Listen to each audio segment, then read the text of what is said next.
I want to play in Europe. What the hell does that mean, right? Because Europe could be Latvia, Luxembourg. No one's talking about Latvia or Luxembourg, dumbass. So you don't want to just shove it in there. Start with the smaller finger, especially if this is the first time. Start with the smaller finger and go slow. I mean, there's a lot of things that need to change. Honey, eating ass, it is the best thing that you can do for your man. I want people to realize I'm just human. I'm just human, and I make mistakes. So this guy, Derek, wants to know, is putting your tongue in an ass really the thing to do? Yeah, it feels really good. Yeah, just, it's a weird one, I think. And I know you want me to toss your salad too, don't you? All right, on that note. What are you saying, bro? You are. Stop, bro! Stop, bro, help me, I'm stuck!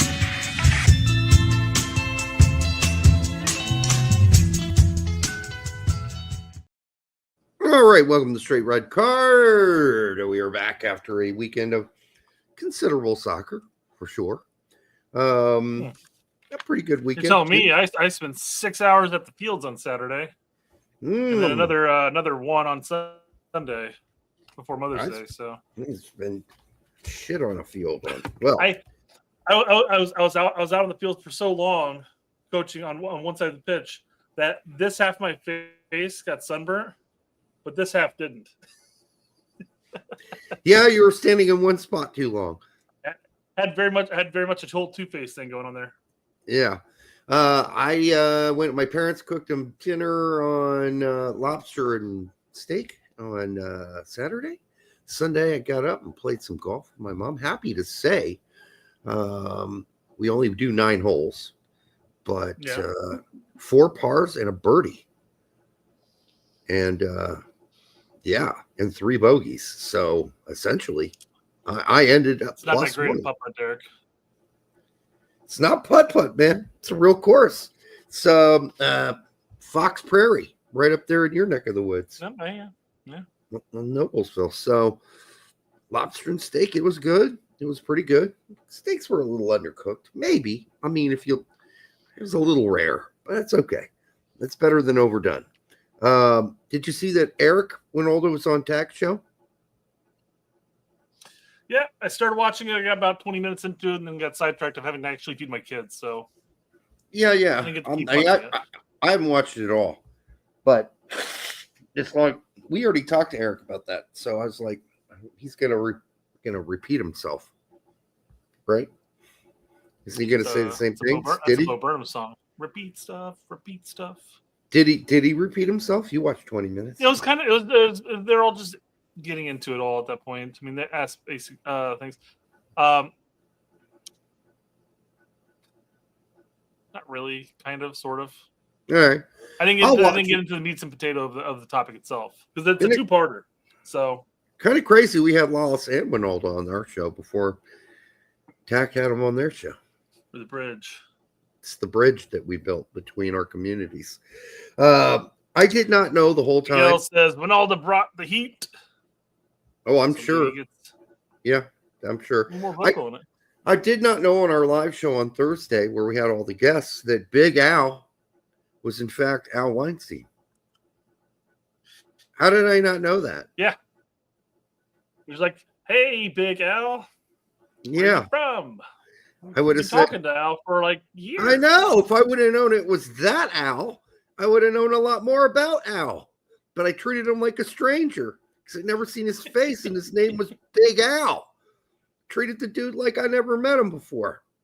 It's not cool. Like, never met him even online, which is not true. So sorry to our friend from the tribe, Al Weinstein, on that one. My bad, brother. Next time I'll know. Some words that have disappeared from the English language as far as their meaning in a slang manner, I have found with the younger generation. The word beaver. The word beaver means nothing to younger people. I was listening to two younger people having a conversation, and they kept talking about beaver this and beaver that. I said, "What are you guys talking about?" They're like, "Beavers." We're like, "Okay." I was like real beavers? Yeah. Oh, okay. Because that's a slang word. And they were like, looked at me like I was crazy. What could it possibly mean? Beaver. Yeah. And I'm like, okay, I'm moving on here, but yeah, they've lost beaver.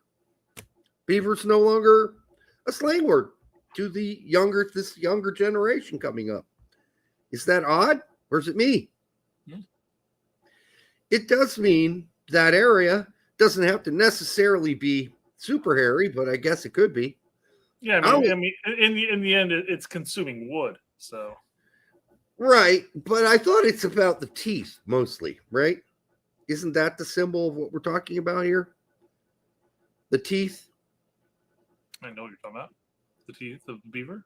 Yeah, because it kind of, you put the two teeth together, kind of looks like a beaver. I mean, a vagina. What is I'm confused. What vagina you've been sticking your dong in that have teeth? No, it's what it looks like, not what it actually does. Because no, you would not want to stick your dick in a beaver, a real live beaver, because it would gnaw that off. Right. Calvin's never heard of beaver being a slang term. There you go. The young generation does not know of this term, although there is a famous Naked Gun scene when Priscilla Presley goes up the ladder and Leslie is at the bottom of the ladder. He's a dude. And he looks up and says, "Nice beaver." And she comes down from the ladder and hands him a stuffed beaver. Yeah. That's why that's a joke. And nobody knows what that means anymore. Also, I figured out in our generation, we would use the word uber, like that's uber cool. Or, nope, gone from the English language. No, it's not gone from English. It's not gone from English language. It's gone from slang. It's a way to go home. Yeah. It's a way to go home, but it's no longer a word that we use in the English language, apparently. Uber means like uber cool. No, nobody ever says that. Uber this. I got Uber amounts of this or that. No, nobody says it. Mm-hmm. It's just I called an Uber and Uber took me home. Maybe it was an Uber. It's above all Ubers. That Uber that I had. It was Uber. Right. So anyhow, another word that's disappeared out of the English language. It's unfortunate. More people know the word doppelganger than they know the word Uber or beaver slang. That's crazy to me. How do you lose something that was used in a major motion picture as slang for a joke, a great joke? Now nobody knows what beaver is. Like the slang beaver, what it is. Yeah. You couldn't even make that joke now. You couldn't put that joke in the movie because kids would go watch it now. If they're under 26, 29, they've never heard of beaver being used as a slang term. Oh, anyhow, sorry to go so off on that. I just noticed that words are disappearing out of the language. So Calvin he's never heard of beaver, but he has heard of Uber. And he's actually said Uber cool before. And the root of the word is German, meaning Uber mean above, right? Over, above. So that's the horrible song they used to sing during World War II. Deutschland über alles, which means Germany over everyone. Okay. Yeah, they don't sing that song anymore, but they used to. This is like the most popular, national song. Used in many supporter groups' chants nowadays. Yeah. I don't know if queef is still a thing. I don't think it is either. I don't think people know what a queef is. Somebody put queefer. I don't know what queefer is. A queefer is someone who queefs, I would guess. But queef as a word, I think, has pretty much disappeared as well. You really don't. People used to call up other people a queef. Quit being a queef. Yeah. People. Good old days. When you could be offensive and, get on with life. Oh, they say plenty of offensive things, young people these days. They just don't know the old cool ones that we used to have. Right? Those disappeared. Anyhow, I'll keep studying and researching this and reporting back to all of you about the words that are being lost to the human language. The cool one. I suspect this all started, when you looking up certain terms on your VPN, correct? Nope. Beaver. Why am I seeing a lot of videos of actual beavers. It's all personal experience. That's what that comes from. By the way, the 69 of you here now, make sure you like, subscribe, share it with your grandma. Another term that has disappeared out of young people's language. 69. That can't be out of everybody's. No, wait. I don't believe that one. A lot of them, no. This is the narrative that you're pushing right now, Derek. Your anti-69 rhetoric. Listen, it's not the best position, but you should at least know what that is. Right? So if you come in 69th place in something and I go, what are you trying to be, a funny guy? You're coming in 69th place? Oh, you got a 69%? You trying to be funny? You do that on purpose? Nobody knows what you're saying. Do you think when they're doing the bicycle races and somebody's in 68th place, this team gets in his ear and says, hey, you may want to slow down so you can hit 69th, and he pops it in the first gear and just kind of coasts until somebody passes him. The risk about doing that, Brett, is you might fall into 70th. Oh, that'd be the worst, right? So what you do is you hang on to 68. 70, they're right behind you. Like, this can be close. I know. You hold on to 68th to the very end, and then you brake lightly at the very end as you hit crossing the finish line. Sucker. 69. Yes. All right. I just want somebody in one of those type of competitions, his entire existence or her entire existence, is just making sure that they always finish in 69th. Like, she went her entire career in 69th place. Well, I say this all because when I was the class of 89, and during an auditorium meeting with everyone there, all four classes, freshmen through seniors, there was a competition between the different classes about who could get their people out onto the auditorium, and they timed it and form an 89. Okay? Using people. You got to make the people get in order and create an 8, and then the people get in order and create a 9. Well, we had the secret plan. We were going to create a 69. And that is what we went out and did. And the teachers kept yelling at us, that is not an 8. That is not an 8. That's not an 8. What are you guys doing? And we just stood there and wouldn't move. 1, everybody rushes together? Nope. We just stood there in 69 and wouldn't leave. And then they got it. They were laughing and they were chuckling. But I don't think a lot of people today, the younger people under 25, would get that joke anymore. Yeah, every time you kept saying class of 89, I kept thinking summer of 69. That whole song's about the position, not the year. It's the summer of 69. Yeah. That's Brian who? Brian Adams. God. Canadians again for the that guy wrote some corny ass songs. That's one of the better ones. The cuts like a knife. Boy, that was cheesy. Like that metaphor hasn't been used 1,000 times, but it feels so nice. All right, whatever, dude. It cuts like a knife. I'm sure it does. Yeah, he's being flayed metaphorically. You know flaying, Brett? Flaying? Yeah.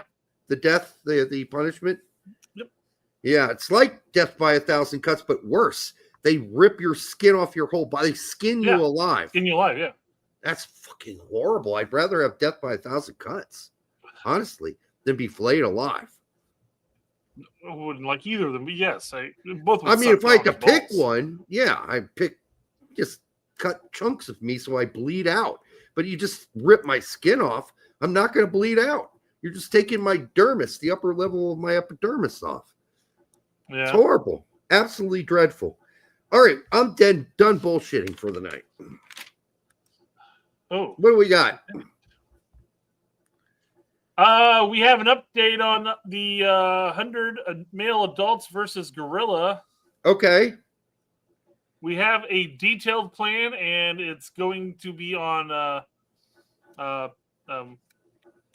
what's the they used to show like sporting events, but Pornhub. Close. Does start with a P. Spank Bang. Oh, starts with a P. Pornclassics.com. Get your head out of the fucking gutter. I don't know. boxing would all pay-per-view. There we go, pay-per-view. Oh, pay-per-view. Sorry. Like it starts with the P. It's sporting events, Brian. You're like porn this, porn that. I don't even know where you're coming from with that. Penis.com. What sporting events outside of sex are you seeing on Pornhub? I'm not. They should start putting more on there if they really want to. If that Canadian company wants to get more American bucks. Yeah. All right. Here we Pull go. it up here. Sorry. All right. So we've already determined on this show that 100 dudes could beat a gorilla if they distract him from the front end, and a dude gets up behind him and kicks him in his nutsack. Now this is horrible. Where's the nutsack part? You got to kick him in his baby nuts. That's why this guy, he's eyeing it right there. Look at it. It's a straight from up the shot. front. From the front. What an idiot. You don't eye it from the front. It's hanging from the back. You're going to kick him in the dick, not the nuts. It wouldn't be very fun either. No, you'd be fucking mauled. It's the guys in the box. That's why we have the bait squad. No, the bait squad's there. They got the guys in the back called limb lockers. No, they're the ball kickers. They got this thing all wrong. You distract from the front, you get a solid kick to the nutsack. That guy's going down. All right, so Derek, when the first 100, they go after the gorilla and they do this and they fail, you can say the fucking limb lockers should have been ball knockers instead. This is like the worst plan I've ever seen. This is like the worst plan I've ever seen. This is a fail plan. Here's my take on this though, because all of these names outside the bait squad are the ones who go down and they die first. But rear grapplers, you have support, you have limb lockers, flankers, but nobody's actually dealing like the final blow. Who wrote this? They're just holding on to limbs and hoping he just I give up. I die of starvation. Apparently, who wrote this? I don't know. What idiot came up with this? I saved the picture itself.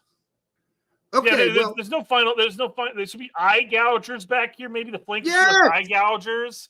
But nut smashers. I like nut knockers here. That should be nut knockers. Should be nut knockers, ball knockers, ball kickers. All of this needs to be focused on the vital areas. Eyeballs, nutsack. There's nothing vital about any of this. They're going to get slaughtered. This is the dumbest plan I've ever seen. So apparently we are honeybees, and the gorilla is a wasp. So when the wasp goes after a honeybee and gets one, all the Japanese honeybees all swarm and just form a ball around the wasp and overheat the wasp. Oh, what a bunch of bullshit. What a bunch That's what we got to do, right? That's not going to happen. He's going to throw off these guys off of his limbs like they were, tiny little gnats for him. He's so much stronger than all these humans. You got to distract him from the front, kick him in his nutsack from the back, not the front, because he will clobber you from the front. This whole limb lockers thing is the dumbest thing I've ever seen. I thought that was kind of the point of the baiters and the rear. Why are they called rear grapplers? They're coming from the fucking front. Because that's just now notice that. That's where they like to take it, Brett. They're gonna take it in the rear, I guarantee it. Yeah. So anyhow, this is the dumbest thing. Whoever wasted their 10 minutes putting this together, or 20, looks like maybe 2 hours, they drew this up. Yeah, this is the dumbest. People. This is the problem. This is why Napoleon won 50 out of whatever how many battles, almost all of them, because the other idiots were drawing up plans like this, right? Yeah. And he was 2 steps behind. He was kicking guys in the sack, and the other guys were standing with their legs spread. That is a bad plan. And this is what this standing with your legs spread. This is a metaphor. Obviously, this doesn't show the full 100 people. What you don't realize is the next person in line is the man 67 who finished Elden Ring 14 times says, "Now I know his pattern," and starts parrying and dodging all the gorilla attacks. Bullshit. They're way faster than you. Way faster. I don't know. I don't think a gorilla could beat Elden Ring 14 times, Derek. Okay. Well, that's a whole different thing, right? So that's a make-believe world. This is real. Well, it's not real. It's never happened. They're not going to happen. Man Right. 67 is Keanu Reeves from The Matrix. Yes. I know Kung Fu. Right. You know? Right. He's in there dodging and blows by the gorilla. Yeah. This is why I should command the 100 men. All right? I'll give him the plan, Derek's winning gonna sit plan. there with his hand in his jacket like this. Yep. Go. With my tricorn. Oh, I'm not man. getting involved. I'm not getting involved. I'll be the 101st man, but I will give them a plan to win. You're sitting back there on your horse, and then whenever the 100 guys all die, you just ride away real quick. Exactly. I'm not the 101st. Fuck off. In fact, I'll have a horse and buggy ready. All right, what else we got? Let's see. I'm gonna pull this up, see if I can make this a little bit bigger here. Okay, so we all know that. That's what she said. Yep. We all know yesterday was Mother's Day, and we talked about your Mother's Day. You had a nice steaks and lobsters and 9 holes of golf. Yep. You know, I had I coached a team, and then went and had a nice little cookout. We had hamburgers and hot dogs. Nice. Played a little bit of kick basketball. Good stuff. Good stuff. Charlie scored twice. Jackson got 3 times. Nice. Nice. However, a lot of other people, a lot of famous athletes apparently want to celebrate Mother's Day a different way. Let's zoom in a little bit here. Mm-hmm. Happy Mother's Day. I'm not a mom, but thanks. Read the last part. I can change that. This is the real Jack Grealish? Maybe. I mean, he pays $8. I don't know. That's hilarious. Is it the real Alicia? Who knows? But that's funny. That's funny. I don't care who you are. That's funny. Who's Alicia dating? She's dating somebody that plays for Juve, right? She's German, German, at Juventus? right? No, she's English. No, she's got to be German. No, she's English. She plays for the English national team. Is that English outfit? You sure? Well, that's Juventus. Okay, you better check this out, Brett. You're about to be wrong. She's dating Douglas Luiz, and yes, she's English. She's Austrian. She's English. Austrian, Switzerland. She is German, says Alex Caven. I bet you I'm going to be right. She's Swiss. Right. You guys are all wrong. Oh, what? Swiss. I thought it started. No, she played in the women's EPL version. Okay, never mind. Take that back. She's Swiss. Okay. Well, Swiss is close. That's like a mix of German, French, and she's Italian. A woman. You'll be a woman soon. Tony's got the right idea. Whatever. She's nice. Yeah, I don't know if this picture's the best reflection of her, but yeah, way too much makeup. I like the games. I would. The games where she wears less makeup are better. That's all I'm saying. And it looks like if you look at all her teammates, none of them are wearing makeup, just her. That's odd. Well, she's got an image hold up. No, she doesn't wear makeup in the games. That's a joke. That picture's a joke. It's been philandered with. It's been phalangied. She's totally makeup during games. It's been cajoled. I see her on the sideline. She's putting it on. Yeah, right. As she gets subbed in. Happens all the time. No, that's been edited. All right. At least Don Garber is pretty open about MLS and its priorities. Good for him. They're building Major League Soccer one club at a time. Top 50 most valuable clubs in the world. MLS has 19 of the most valuable clubs in the world. It's a bit surprising, but yeah. I mean, fine, that's great, but I'm just saying, if I don't know, I have to take a look to see where the teams all fall. I know obviously there's some there's like 4 teams that are ranked like in the billion. All right. Inter Miami, LAFC, Seattle. I get it. This is a bunch of shithousery, though. If you have clubs that are that fucking worth that much, raise the cap, asshole, along with your other dumbass owners that don't want to do it. Smack them around and get the ones that do, which is the majority of the owners want to raise the cap right now. We all know that from behind the scenes. But you've got the original owners. A lot of them don't. What makes LAFC and Sounders and even Inter Miami for that matter? What makes them valued at $1 billion club? What about it? What about it? You're talking about valued though.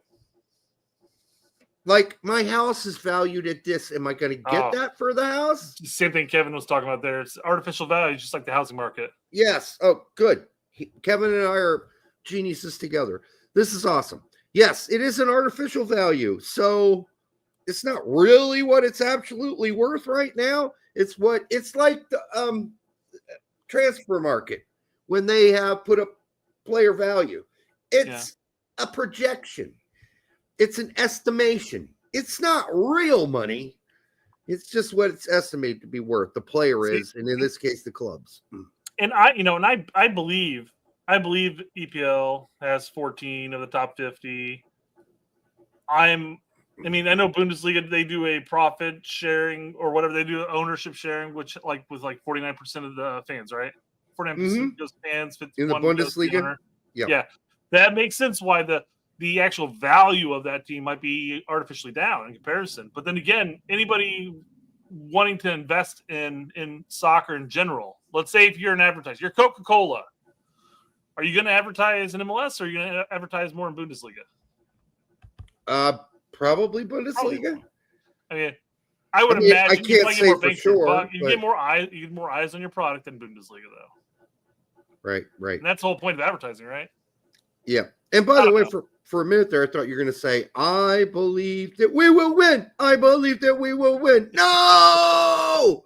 Glad you didn't say that. We're just bagging on all the supporter groups right now, aren't we, man? We talked about the Uber Alles one earlier, and now I believe we won. I don't believe this. I mean, it's a valuation statement. Those are estimates. Just like when you're selling your house. You think it's worth this. The buyer says, no, it's not. I'll give you this much. That's my offer. Take it or leave it. The fire? Not that much. It's like a massive market owned by a bajillionaire. Okay. So I mean, there's going to be artificial. There's going to be artificial value here. Don't even want to hear you crying about the fire right now. My fucking team is your Galaxies, the worst team in the league. People are posting up videos of quality defense, and they showed the LA game versus I forget who it was even against, but it was like the most brutal looking thing I've ever seen. But outside of the Chicago goal that happened a year or two back, that was like the most ridiculous thing against Real Salt Lake. That was the most ridiculous thing I've ever seen. But LA Galaxy's right up there right now. No, and it's because when you win the MLS Cup, now you got to send off 3 of your best players or good players. Delgado just scored a goal for LFC. He was on fucking LA Galaxy last season, but we couldn't afford to pay him anymore because of the cap. So he left and go play for the neighbor team. Great. Now he's scoring goals for LAFC, who are doing just fine. But LAG's in the pits, which is why I've adopted Vancouver for this season. Fair weather. I'm just really enjoying watching I totally enjoy watching their games, and they proved it again this weekend, even though it was a tie. Berhalter assist, fucking 2 Brian White goals.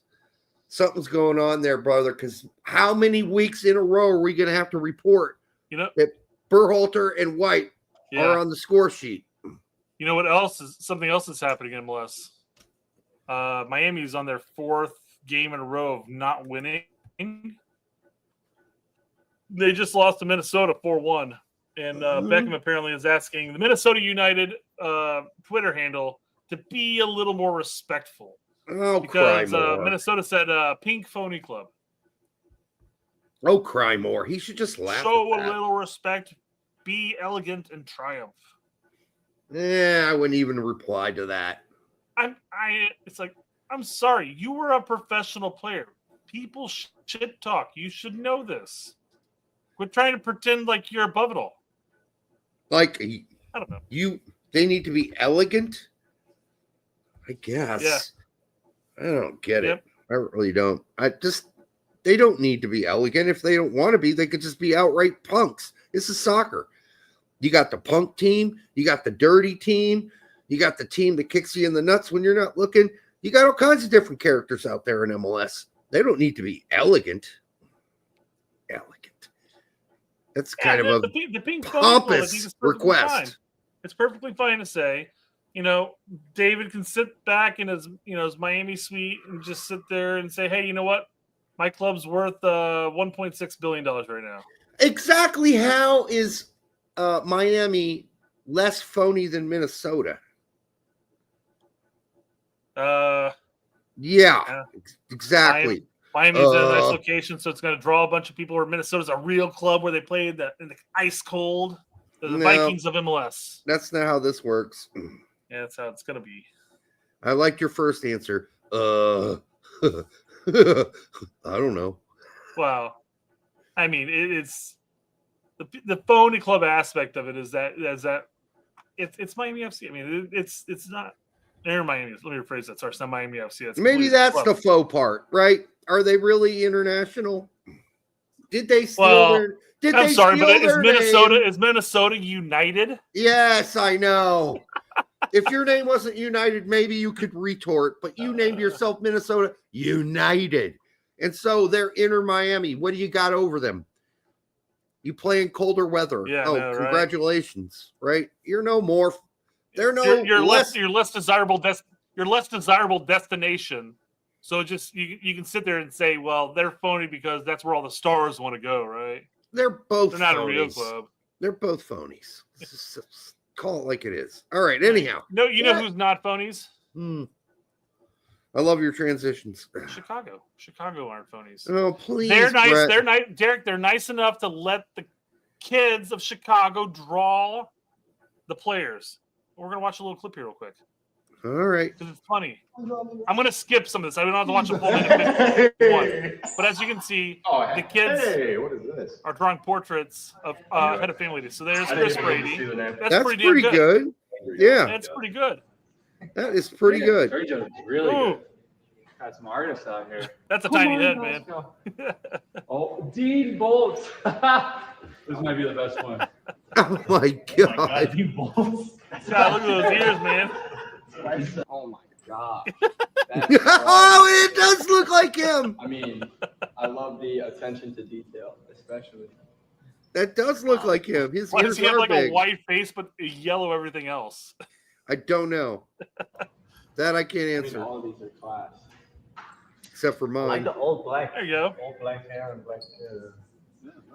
I think your knuckle is looking pretty good. Like Mr. Freeze. He looks like Mr. Freeze. Oh my god. No one draws. So generic. Bro. Yeah. Rob the worst. It's not even you. Bro, look at your hair. Boy, he's solid. All right, it's coming up here. My hair is no watching me. You got they're a little high. We're going to scroll through a little bit here. There's Chris Moeller. To be fair, I feel like it kind of looks like. This is the whole point of the video. Is coming up here at the very end. My favorite though has to be Greg's. Greg Berhalter, watch it. Greg has got to lay off like a couple pounds. Fuck. Here comes. Look at Greg. What is it, Greg? Just a big bald ass head. Oh my god. Oh my god.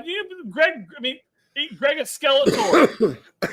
But he's drawn like this. That is horrible. Oh my god. It's clearly somebody who doesn't like Greg, right? This kid's a big U.S. men's national team fan. He's like, screw you, Greg. I mean, Greg's head is much more long, elongated circle. Look at the facial hair going on here. I mean, it could be his mouth going. Well, after that 5-0 loss, yeah. Oh man, 5-0. You guys lose 5. 5. I mean 7-1. That one? Oh, 7-1. My bad. Against Yeah. Nashville? Yeah. Hey, at least you guys scored a goal. At least you guys scored a goal. We beat Atlanta. We snapped our losing Oh streak. my God, Atlanta! That team is total hot garbage. Yeah, they're the LA Galaxy of the East right now. My God, I mean, good for you. not quite that bad, I know, but still. Yeah. Pretty bad. That made me laugh. Yes. Well, that's always what's good next? during We'll the get day next. to have a laugh. Yeah. I had a giggle or two. Yeah, about my own team's expense. It's always fun. Did it sound like Beavis?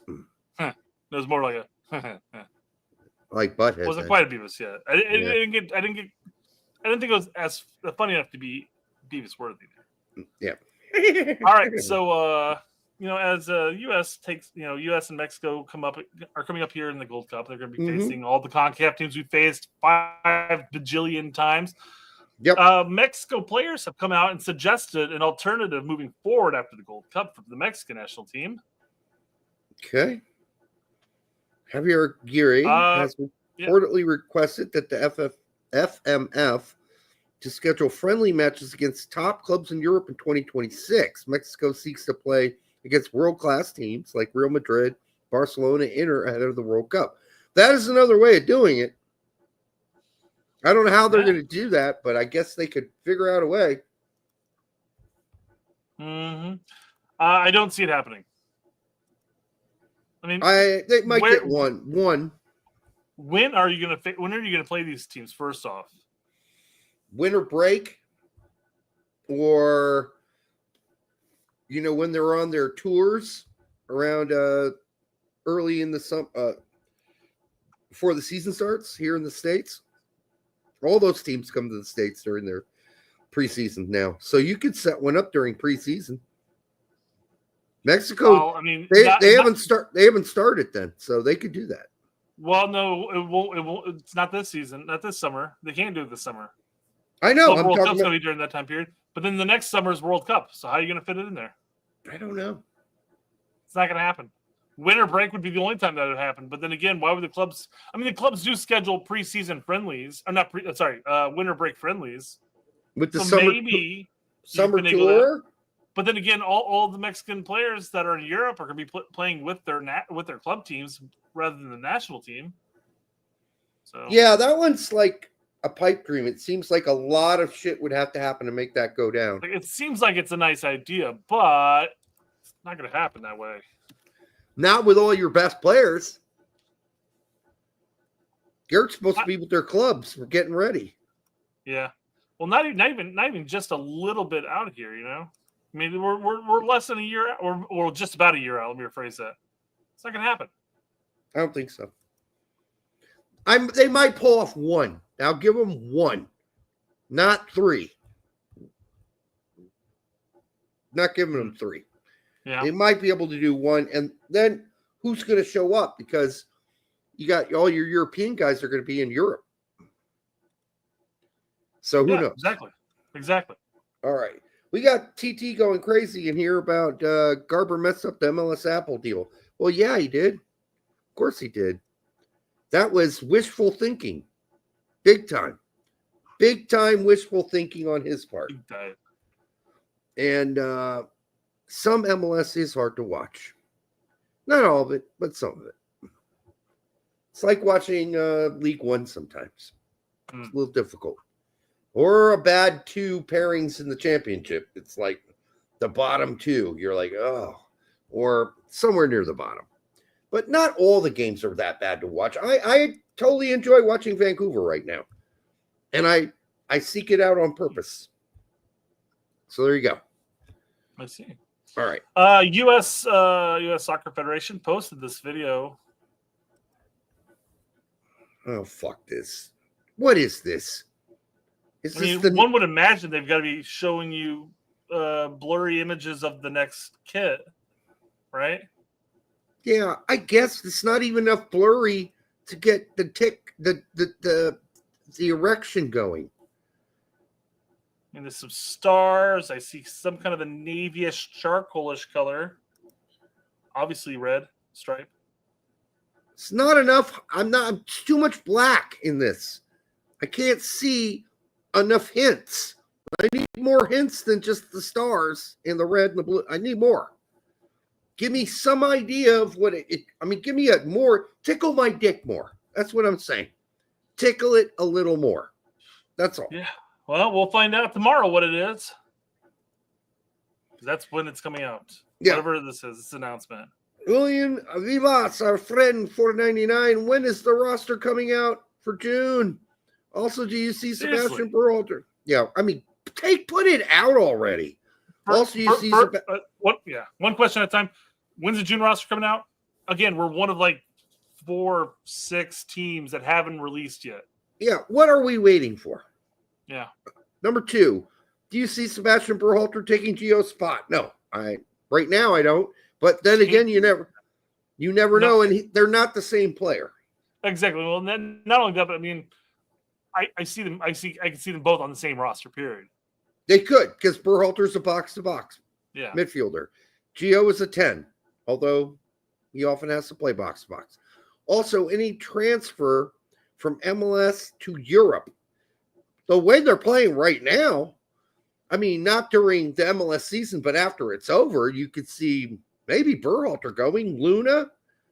If they get lucky with their contracts and somebody makes a big offer or a big splash. Well, I mean, less on Berhalter there, because Berhalter is not in the same boat that Luna's in when it comes to contracts.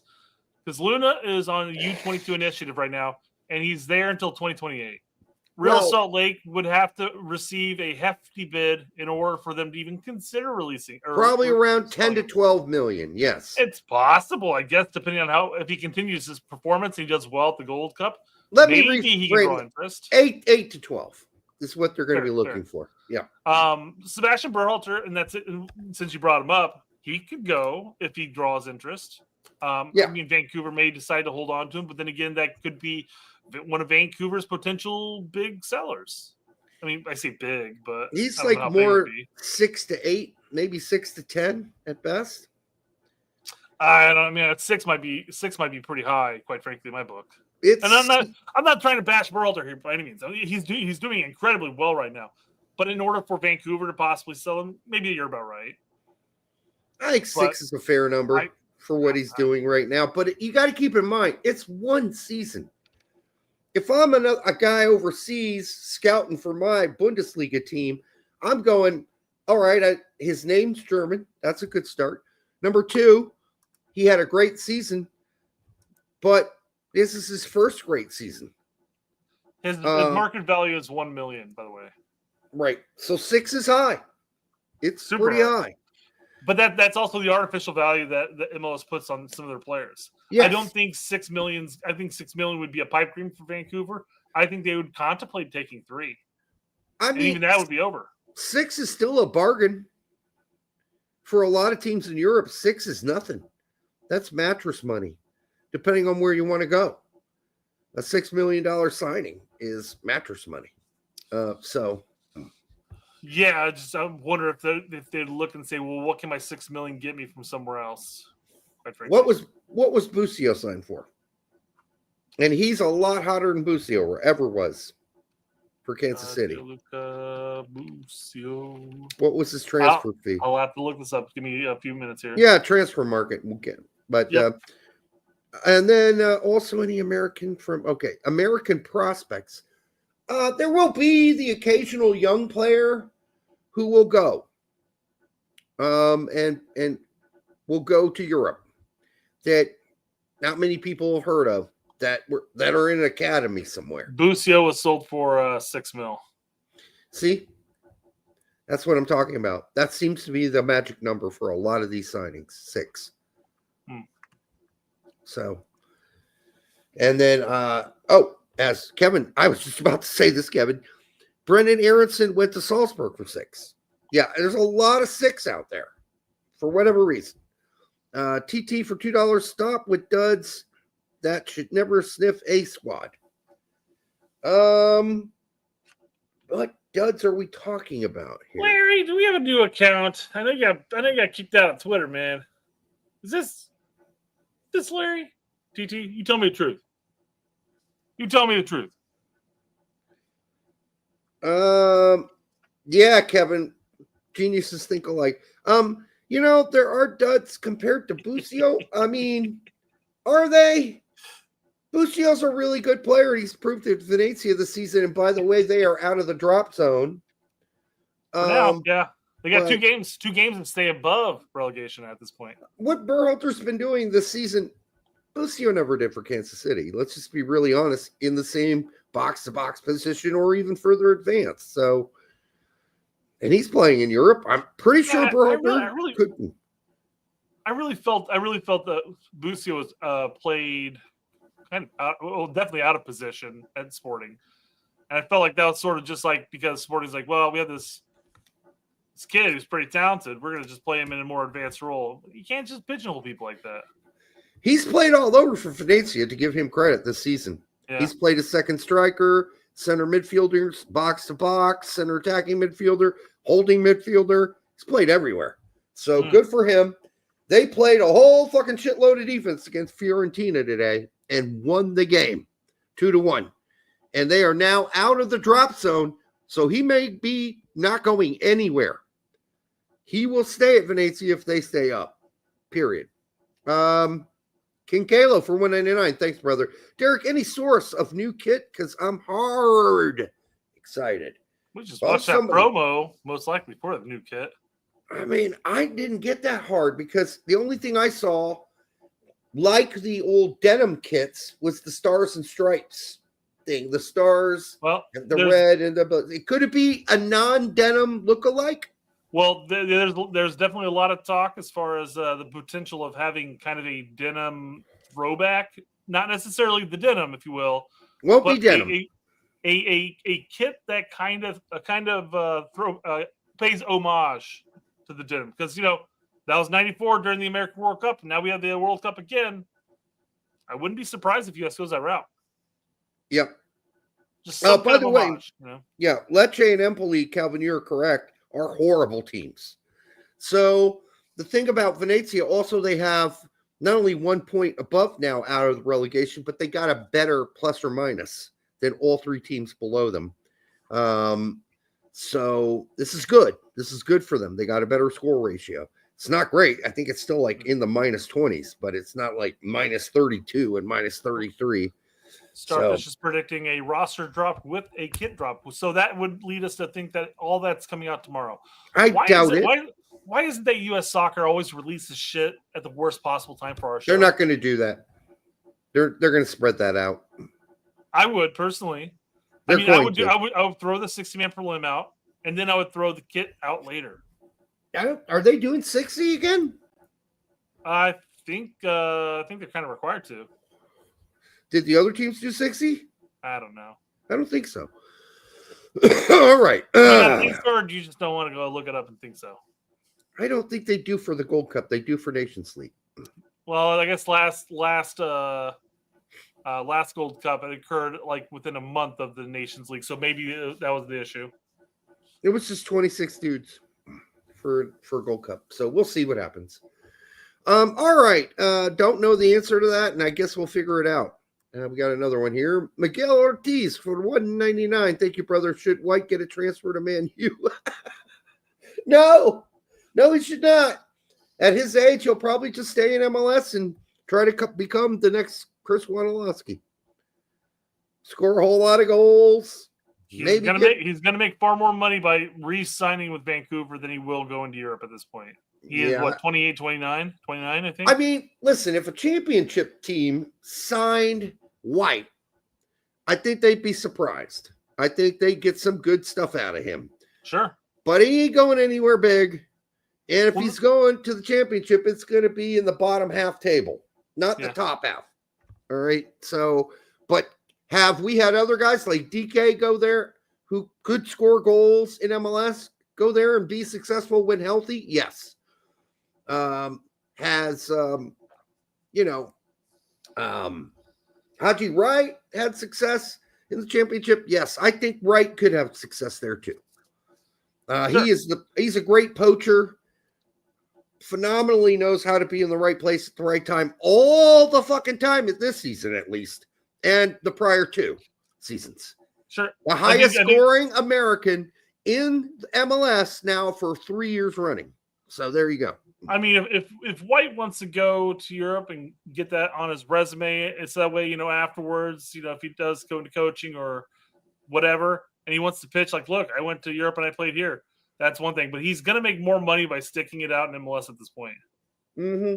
So that's always the big talking point. People are like, oh, so-and-so should come back to MLS or come to MLS because they'll make far more money here than they will going anywhere else in Europe, which is very true. McKinney and Pulisic would make far more money here than they will in Europe. Like by multiple millions of dollars. Yeah, that's TT's Larry. Yeah. It's Larry. No, he went on a thing where it's like Larry's not real. He's like Slash, and so yeah. All right. So White is 29. That means the next World Cup he'll be 30, and the next World Cup he'll be 34. So he better be scoring goals in the championship lights out at 33, 32, and 31 to even have any hope. But he's going to have to go overseas to have a shot. But that's not a real talking point at that point. I mean, no, it's not. His career is coming to a head. I'm just saying, if there were a fairy tale where Brian White makes it a fucking World Cup team, he leaves now, not right now, but after this season, goes to Europe, plays 3 great seasons in the championship, and somehow becomes a leading scorer there, or Italy for a middling team, or Bundesliga bottom table team, and magically becomes somebody we depend on for a World Cup. I don't see it happen. That's a fairy tale. That's Disneyland shit, and it ain't gonna happen. All right. I don't know, man. Some of our strikers continually getting injured. Who knows what's gonna happen? Well, enough injuries happened, and you got to call up a guy that's playing in the championship and scoring goals. And right now, yeah, I mean, that's still not going to happen. We all know that's not happening. It's not happening. All right. You know what else isn't going to happen? Although it would be humorous to do so, is Straight Red Card's not going to spend $350 for a custom brick at the new U.S. soccer facility. Spiders Lawton says if Zimmerman can make a World Cup team, being as horrid as he is, then I can see White Guy making it, unfortunately. Well, you got to keep this in mind, my friend. It's a year down the road. I mean, our injury was our center back spot. Our center back spot's like one of the worst positions we got outside of goalie. Goalie and center back, not great. That's why Zimmerman made the team, and Greg. So I don't see that happening at striker when you got Balogun and Pepe, Sergeant Wright. Yeah, I mean, it's been unless Poach sees, say, Wright as just a winger, extra outside striker, if you will, then maybe you can pitch White up to, say, 4th in my books, because I still have Sargent over him. Still doesn't get him on the team. Yeah. For the World Cup. So, all right. What is this? I'm gonna let you read it. So Donovan is talking about the new facility, and U.S. Soccer sending out emails saying, "Hey, if you want a custom brick at the new facility, pay us $350." So Donovan says, I actually received that email too, and I was thinking, I've done enough for U.S. Soccer. You don't need my $350, do you? Mm-hmm. Look, here in reality, the decisions that Matt Crocker has made as the general manager for U.S. Soccer, like Emma Hayes, who did not come here cheaply, and Pochettino, who did not come here cheaply. I'm not sure about Emma in that sense, because, I mean, I'm fine with that Emma Hayes hiring, quite frankly. Oh, me too. I like her. Yeah. Pochettino's quite pricey, and he still has to show up, quite frankly. Oh, he can't visit desks, by the way. Yeah. There's a lot we can start criticizing Poach about, quite frankly. So yeah, you can't take a 1.5 hour flight from England, where you live, or wherever he lives, to Spain. I don't know. It's not that far of a flight to go see Dest while he's getting healthy in rehab, and then to this weekend, Dest plays probably the best game he's played since coming back. Really good stuff. And he hasn't got a visit yet? Really? Or not phone even call, a an fucking email, phone call, a text message, a hand job, a reach around? Jesus Christ. A carrier pigeon? Anything. Anything. Right? Fucking A. Shoot a cannonball with a message there. But yeah, so Donovan goes on to saying, I don't know about the details of the contracts, but it's right up there with most of the national team coaches. Well, Emma Hayes is, I think, the highest paid women's national team coach. Yeah. And Poach has to be up there. Oh yeah, he is the highest paid American coach ever. No. In the world. No, not in the world. National team coaches in the world. He's got to be up there. Not the highest, but he's got to be up there. Well, Ancelotti just signed with Brazil today officially. So Ancelotti's going there. He's probably going to be up there. Sure. For sure. I'm just saying, well, he's making Poach is making $6 million. I mean, I feel like Berhalter was like one of the top 5 highest paid in the World Cup, wasn't it? Something like that? That was a joke. That's why I'm saying that Pochettino might be a lot higher than you think right now. Well, I'm agreeing. Well, that was my point too, though. I'm saying that Poach has to be up there with one of the highest paid coaches in the world. Top three in that range, sure. Yeah. So I don't disagree with him on this point, but it's nice to see the U.S. be taking the initiative to try to. But he goes on to saying we have to find ways to pay for it, and I hate it. I don't like it. I really don't like it. I've seen games lately where the people aren't in the stand. I've seen games lately where there just aren't people in the stands. Well, I'll agree with him here, though. In order to pay for these, although I thought that the reason we were able to get Poach is we went out and we found investors, if you will. We did. But then that begs the question: why are we seeing so many games, even meaningless friendlies, where you're paying? Some people are paying for prime seats for like $300-400 a pop, because they don't. Cheap seats you're looking at is like 60, 70, 80. They don't care about American fans. So that's why we. That's why we play in soccer-specific stadiums where it caps out at 20 instead of, filling a 40, 50,000 seat stadium. They're going to fill the stands with Mexican fans to show up for game 2. Oh, and that's it. Yeah. Who cares about the American fans? Yep. So I agree with his overall arching point here in the sense that U.S. soccer is nickeling and diming. They're gouging from the fans. That's better. Pricing out fans who want to go see the games, and then you have the players like, oh, I really wish we'd have more fans in the stands. I'm sorry, I don't want to pay $80-90 to watch you play Panama for the 5th time in 4 months. Or 100, I don't care. Or 150, or even 200 per head. So we've talked about it before ad nauseum. Yep. How just the prices are just ridiculous with U.S. soccer nowadays, and what we would do differently. So, yep, we've talked about it. It would be funny as hell for us to have a straight red card logo on a brick at the new facility for $350. Yeah, right. That would be fucking funny, dude. We do have the funds. I don't know, something to think about. It would just be our logo. We don't need to put our names on there. Just our logo. Yeah. Can't keep us out of there now, bitches.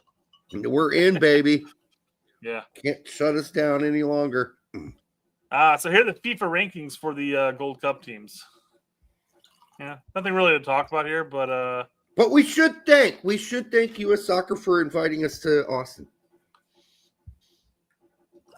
Sure. We should not. Yeah. We should not ignore that. They did invite us, and we didn't go. But at least they invited us to try to probably talk some sense into us. But you didn't talk so much shit about the U.S. men's national team. Well, that's what they did with Pete and Tact. Maybe you guys shouldn't suck donkey balls, right? Yeah, exactly. But thanks for the invite. Properly. Run the federation properly. After I heard what Pete and Tact went through, I'm glad we didn't go. I won my women's national team jersey. Oh, they gave them women's shirts. They didn't even fit. Oh, man. And they're not exactly large mammals. Imagine us. We wouldn't be able to put any of that on. It's like, why'd you give me kids extra small? My man boobs would be bursting through that shit. All right.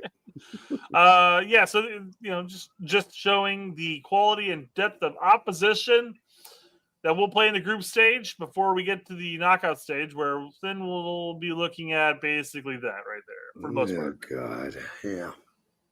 So, hooray. Okay. Yay. Good. More U.S. men's national team talk here. Tactical manager says, "Hey, disappointing yet predictable. Welcome to any major sporting event in America. A family of 4 will have to spend over $1,000 to watch a single game at the FIFA World Cup.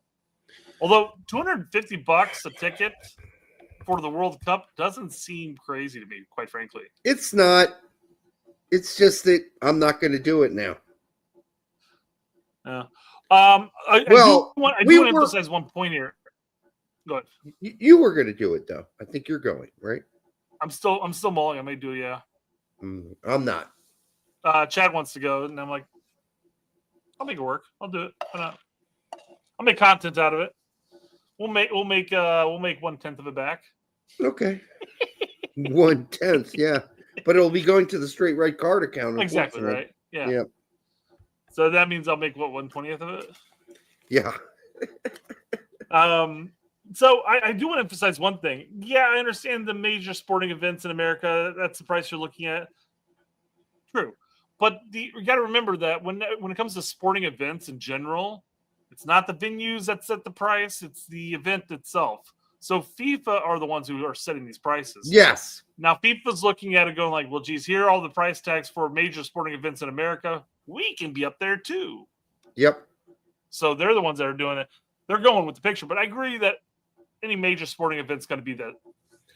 But I still think 250 is an awful price. It's an awful price for USA versus Panama for the 5th time, but it's not an awful price for USA versus insert random team here that we may be facing in the World Cup.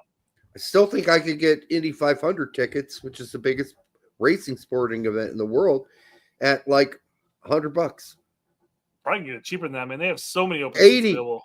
Yeah, they're selling that event out at a fraction of what they used to do. Mm-hmm. So. Yep. Well, it'll be sold out. It was sold out after COVID, big time. So, Indy 500 is going to sell out.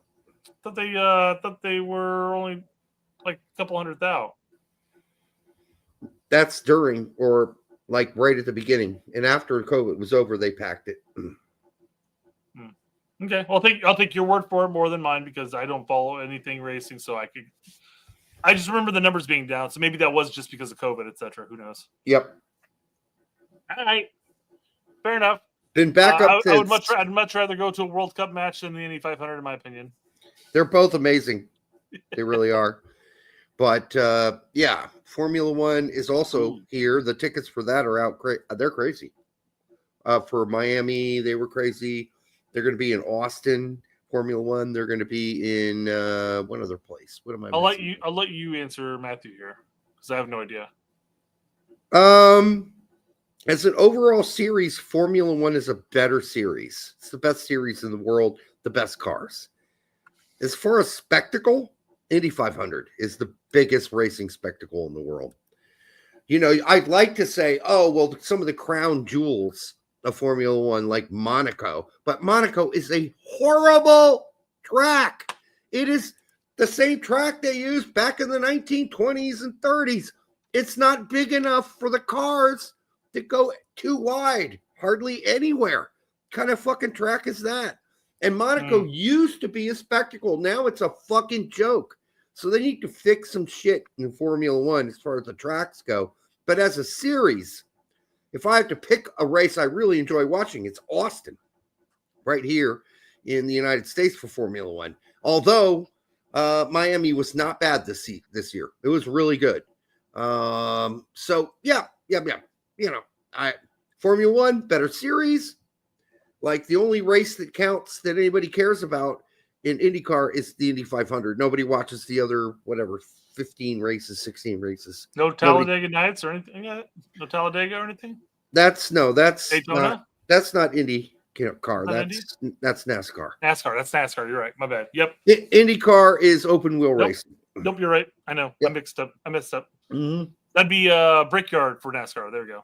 Right? Yeah. Right. Yep. Right. Gotcha. Right. Which I don't watch. Look at me knowing some racing knowledge. I don't watch NASCAR, so I don't know. I mean, I used to know a lot about it. Now I know nothing. And I'm sorry if you just literally said this about this, but what's the massive difference between Formula One and like the cars used for the Indy 500 and stuff like that? Well, the Indy cars are mostly built for the ovals, and they kind of make the cars work on other tracks and street courses that turn left and right and aren't a circle.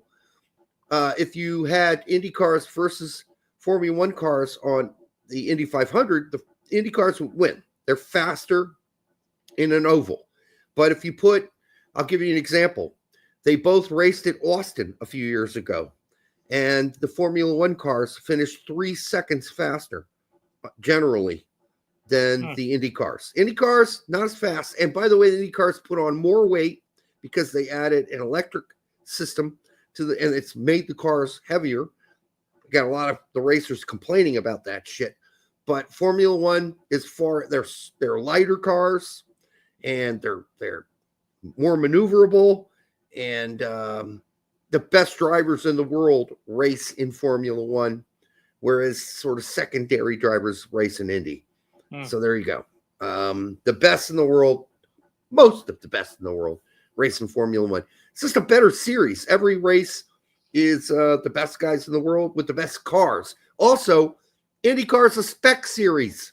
You got 2 engines. You can either have a Honda or you get a Chevrolet engine. All the cars are the same. They're all spec. Whereas in Formula One, each of those, Ferrari, Mercedes, McLaren, all those guys, the 10 different teams, are trying to build the best car, and it's not going to look the same as the other cars. They could try and do technologically and spend, they do have a cap, but they spend as much money as they try to outthink and outdevelop the chassis development. Whereas in Indy, the chassis is the same for everybody. Is it the premise behind the Ford versus Ferrari movie? Well, Ford versus Ferrari is also, that's the Le Mans race, and the cars are not spec. You got Ford, Ferrari, Mercedes, all these different companies competing against each other at Le Mans. That's more like what F1 is. So you're going to have Cadillac next season, Ferrari, Mercedes, Audi. These are all cars, McLaren in the F1 series. We don't have that in our series here in the United States. It's just Chevrolet and Honda have engines. All the chassis are the same. The car companies are not battling to build the best chassis in the United States. They don't do that. So you can't even really, all you can do is adjust the wing and the back wing for Indy cars. That's it. It's the only thing you can do. Whereas in Formula One, it's all about super technology. Where can you benefit underneath the car, on the sides of the car? The cars don't look the same. Where in Indy, all the cars look exactly the same because they are exactly the same. They're spec cars. So anyhow, I see. There we go. That's my overview for people out there not familiar with either of those sports. Well, and I'll forget it by Thursday. So I appreciate you taking the time out of your life to tell us all about that. In Indy cars, he says usually the best driver wins. In F1, the car that wins. Kind of. Right now, it's a little bit spicier in F1 between McLaren, Red Bull, and Mercedes. Whereas in IndyCar, there used to be a new winner every race because it's a spec car. Nobody can be that dominant in a spec car. But right now, Alex Palou in IndyCar is winning every fucking race. He's won 5 out of 6, 4 out of 5 races already. If I'm an F1 team, I'm signing Alex Palou next season. That better be you, Cadillac. All right. Go ahead, Brett. Sorry. Okay. Do not panic. Do not panic. Cap them now. Cap them now. All right. Charlie Gelman converts the penalty to give himself a brace and equalize with Leighton Orient just before full time. They'll head into a second leg tied 2-2. So are they getting promoted? Is that what we're talking about here? They could. Yeah. Well, they could. I guess they're going to the second leg of, I'm guessing, some kind of a playoff here. Yeah. For League One, right? So, all right. I mean, he's on loan there, is he not? Or is he sold there? I think he's there sold. I think Queen's Park Rangers finally just said, yeah, we give up. Fair enough. He's going to sell. So we'll see how Charlie does. If he gets the championship, it'll be another chance for him to get to play there. one would imagine that if they don't happen to make it, that he'll probably get snatched up by somebody. Maybe it's possible one of the promoted teams scoop him up that are going into the championship. So we'll see what happens there. But I'm not gonna get too hot and bothered by Charlie Kelman at this point. Final playoff apparently. I keep an eye on him occasionally, but not in the same way I did when he was coming up through the youth ranks. Now, maybe now is when you really start to pay attention because he's getting older. He's now a veteran in many ways, and maybe he is what we were hoping he would be. But let's keep in mind, he is playing in League One. Yeah. So let's not spooge in our pants. All right? Yep. Transfer news, transfer news. Who's getting mounted on transfer news? Who's getting ogled on transfer news? Transfer news. Everyone loves that transfer news but me. Whatever. Yeah, whatever. Exactly. Red Bull Salzburg reportedly interested in Stuttgart defender Henri Chase. That would be a very big step down for Henri Chase starting for Stuttgart for quite a few games in the first half of the season. He's been injured forever for Stuttgart. So, like I said, this is a step down. It'd be guaranteed. Would it be guaranteed playoff or playing time plus? Oh, most for likely sure. Always Champions League. So, I mean, and with Red Bull Salzburg, you always got the opportunity since they're playing in these bigger tournaments to showcase yourself and then move on to another bigger team. Let's not forget how young Henri Chase is as well. But that injury has just been going on for so long. I don't know what it is, but it's not good, whatever it is. BMR says he was benched before he was injured. No? BMR is correct. He was benched before the injury. So, yeah, not great. I mean, ultimately, outside of being a third or fourth option for Stuttgart, did he just lose his spot completely? I mean, would it behoove him to make the move to Salzburg at a young age, get a couple years in there, get a couple years of Champions League and stuff like that, and then go off to a better option? Hopefully, it wouldn't hurt. But then again, you're playing, Klagenfurt and Sturm Graz and teams that are god awful. They're worse than MLS teams, for Christ's sake. Alask. No offense, Bello, but God, it's not a very good league. It's just not. Maurice Malone's there right now with Austria Vienna, and he's doing really well. But he had his shots outside of the Bundesliga, Austrian Bundesliga, to make it stamp his name, and he never did. But he has stamped his name in Austria with both Wolfsberger and now with Austria Vienna. So I don't know, but you got to keep in mind, there are Americans that have gone there, and they've been pretty great players. Bello's a really good player at Lask in the Austrian Bundesliga, but he wasn't jack shit in the real Bundesliga in Germany. So just keep that in mind. Yeah. Benjamin Kramashi is emerging as one of Juventus' targets, apparently. Now, I knew BMR was going to say Sturm Graz was in the Champions League. I just knew he was going to say that. All right, well, give me some time to come up with the bottom of the table, but still Sturm Graz, they were in the Champions League. They're not a good team. They're just not. They're just not a good team. Neither is Austria Vienna. Huh? He is a wealth of knowledge. Of course he is. He's our transfer market before we can transfer market. We tap into BMR all the time when we can't remember shit. Thank God he's around. All right. They're better than MLS sides. I don't know about that. They're better than LAG in Chicago, maybe. They certainly probably beat those two teams. All right. I don't know. After this last week, and who knows, Chicago might take the league. Okay, that's enough. Enough yeah, of that. Yeah, enough of that. This report is absurd. It's absurd. If he goes to Juventus, he'll never play there.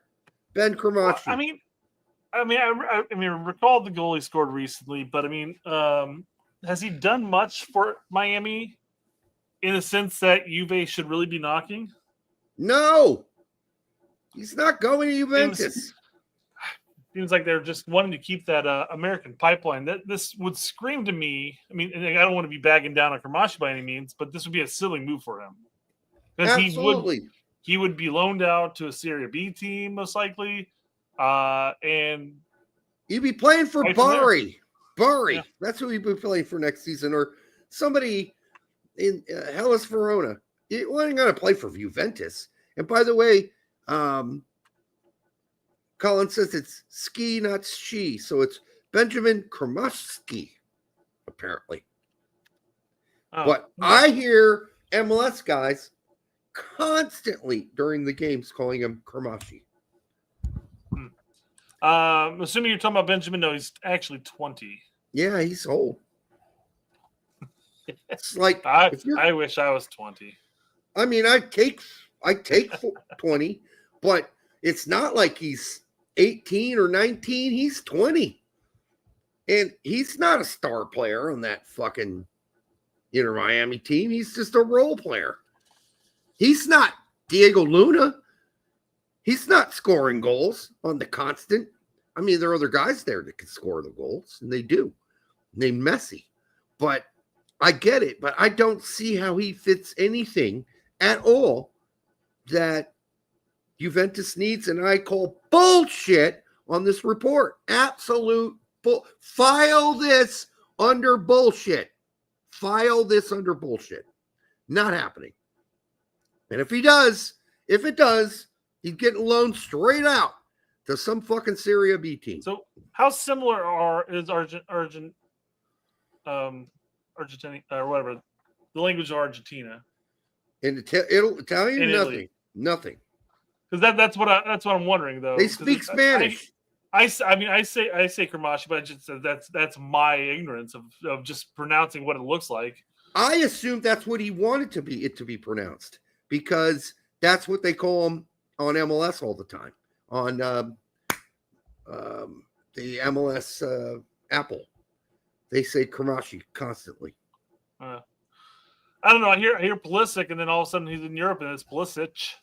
So I don't know. Yeah, I don't know what. I mean, it just depends where you are, I guess. But the MLS dudes calling the games always say Kramashi. So I'm just like, I'll just go along with what they're saying because that's what he wants to be called. In Italian, SCHI is sky or ski. Ski. And SCI is she. Yeah, he's right. He's right about that. Yeah. Argentinians and Italian last names pronounced with the Spanish pronunciation. There you go. Yep. We're I'll always mispronounce it. It's going to happen. We're threading tiny holes here. Is what we're doing. We're threading tiny holes. Regardless, I think if this rumor has any merit, I think it's a folly for him. I think it's going to be a bad move if he does go. I mean, of course. So any player in the world. Let me rephrase this. I mean, at least for me, if Juve came and knocking, and that just meant that I was going to go there and ride pine or get loaned out, but I'd still be a part of that organization, I would make the move. Fuck it. I mean, it'd be a tough no to say. It's not happening, and it's not true. They've been following him for several months, i.e., stalking him, right? From a distance. Taking photos of him while he's in the shower, jerking off. This is not has anything to do with his soccer ability. That's everything to do that he's a good-looking kid and that they are attracted to young men. That's it. No, none of that's true either. Okay, this is not happening. They're not taking nude photos of him while he's taking. None of it is happening. He is not going to Juventus. And when we get one of these wrong, and by the way, for 3 years we've been telling you, calling bullshit on these type of reports. We haven't got a single bullshit report where we called out a report for being bullshit wrong. Period. Hasn't happened. So hang this one in the bullshit folder. Next. Okay. See, are we still talking? Yes, we are. I'd expect John Tolkien to be on the move. Yep. Yeah. He expects him on the move. Following the Holstein Kiel's relegation of Bundesliga, Tolkien did well. He did very well in his limited time. Absolutely. Why the fuck would Holstein Kiel, unless they ran out of money, completely get rid of him. It's their ticket back into the Bundesliga next season. Well, I don't know where Larry got this, but I understand in the limited time that he had, the handful of games he's played, he played very well. But why would that warrant a move? Yeah, exactly. What team's going to come and knock? Hey, Johnny, I saw you play 5 matches in the Bundesliga. I think we need to bring you up. I don't see it happening. I want to be clear. We're friends with Larry, and we like Larry Henry. But this, when you say I'd expect, I would hope, maybe. I think the word I'd hope would be better. Yeah. Yes. Expect, I don't expect, and I bet I'm going to be right. I don't think he's going anywhere. They just put a big investment in this kid, and unless there's a serious money situation or shortage, they're not spending a lot to begin with at Holstein Kiel. They're not getting rid of this kid. They need him to get back into the Bundesliga next season. So, all right. There you go. That's that. So what's next? We got Mr. Cardoso. Oh, for Christ's sake. Tottenham will reportedly greenlight their purchase option for Real Betis and USMNT. Johnny Cardoso this summer, as influential figures at the club are adamant that his value has already risen since they initially agreed to the deal less than 12 months ago. Well, that's true. His value is rising and continues to rise. Mm-hmm. Does he really want to go to Tottenham to ride Pine for long periods of time? I don't know. Maybe he won't. Maybe he won't. I mean, the deal's not been made right now, right? All right. The Tottenham pays the amount he's going regardless, correct? Right, because they got a pre-written deal. Yeah, it's less of a, hey, Johnny, there's a bid for Tottenham. You want to go? No? Okay, you want to stay here? Okay. But it's like if Tottenham comes over and says, hey, here's the money, give me your player. I'd much rather see him stay at Real Betis where he's a mainstay, he's a solid player, he's getting time every game, and go to some fucked up place like Tottenham where they just had one of the worst seasons in the last decade. I don't want to see that. But maybe Tottenham want to see that. Maybe they're desperate. And maybe this is something they really want bad. In that case, yes, he's going to go. He's got no choice. Yeah. So we'll see what happens, but I'd rather see him stay. Bmar says Johnny would still have to agree to terms, no? Yeah, but those will be very favorable. Those will be really favorable. He's going to make more money in Tottenham. There's no doubt. So that's not going to be a roadblock. I don't think. At all. The roadblock will be, does Tottenham, as this report states, really, really want him that bad? And if they do, he's gone. They're going to take him. Yep. So, but he's going to end up in a team in turmoil. A team in turmoil. Never a great place to go. Honestly. Don't go to Man U right now. Don't go to Tottenham right now. Both teams are fucked in the head. And that manager, the manager of Tottenham, is a stubborn son of a bitch who refuses to play anyway, except for the way he wants to play, won't make any adjustments, to actually just win a game or maybe a tie here and there. No, they just play the same way every game. It's so predictable. Spurs. That almost begged to be a beneficial thing for Johnny, quite frankly, because if they're willing to go out and spend the money for him, I think it was wasn't it going to be like 25 mil or something like that?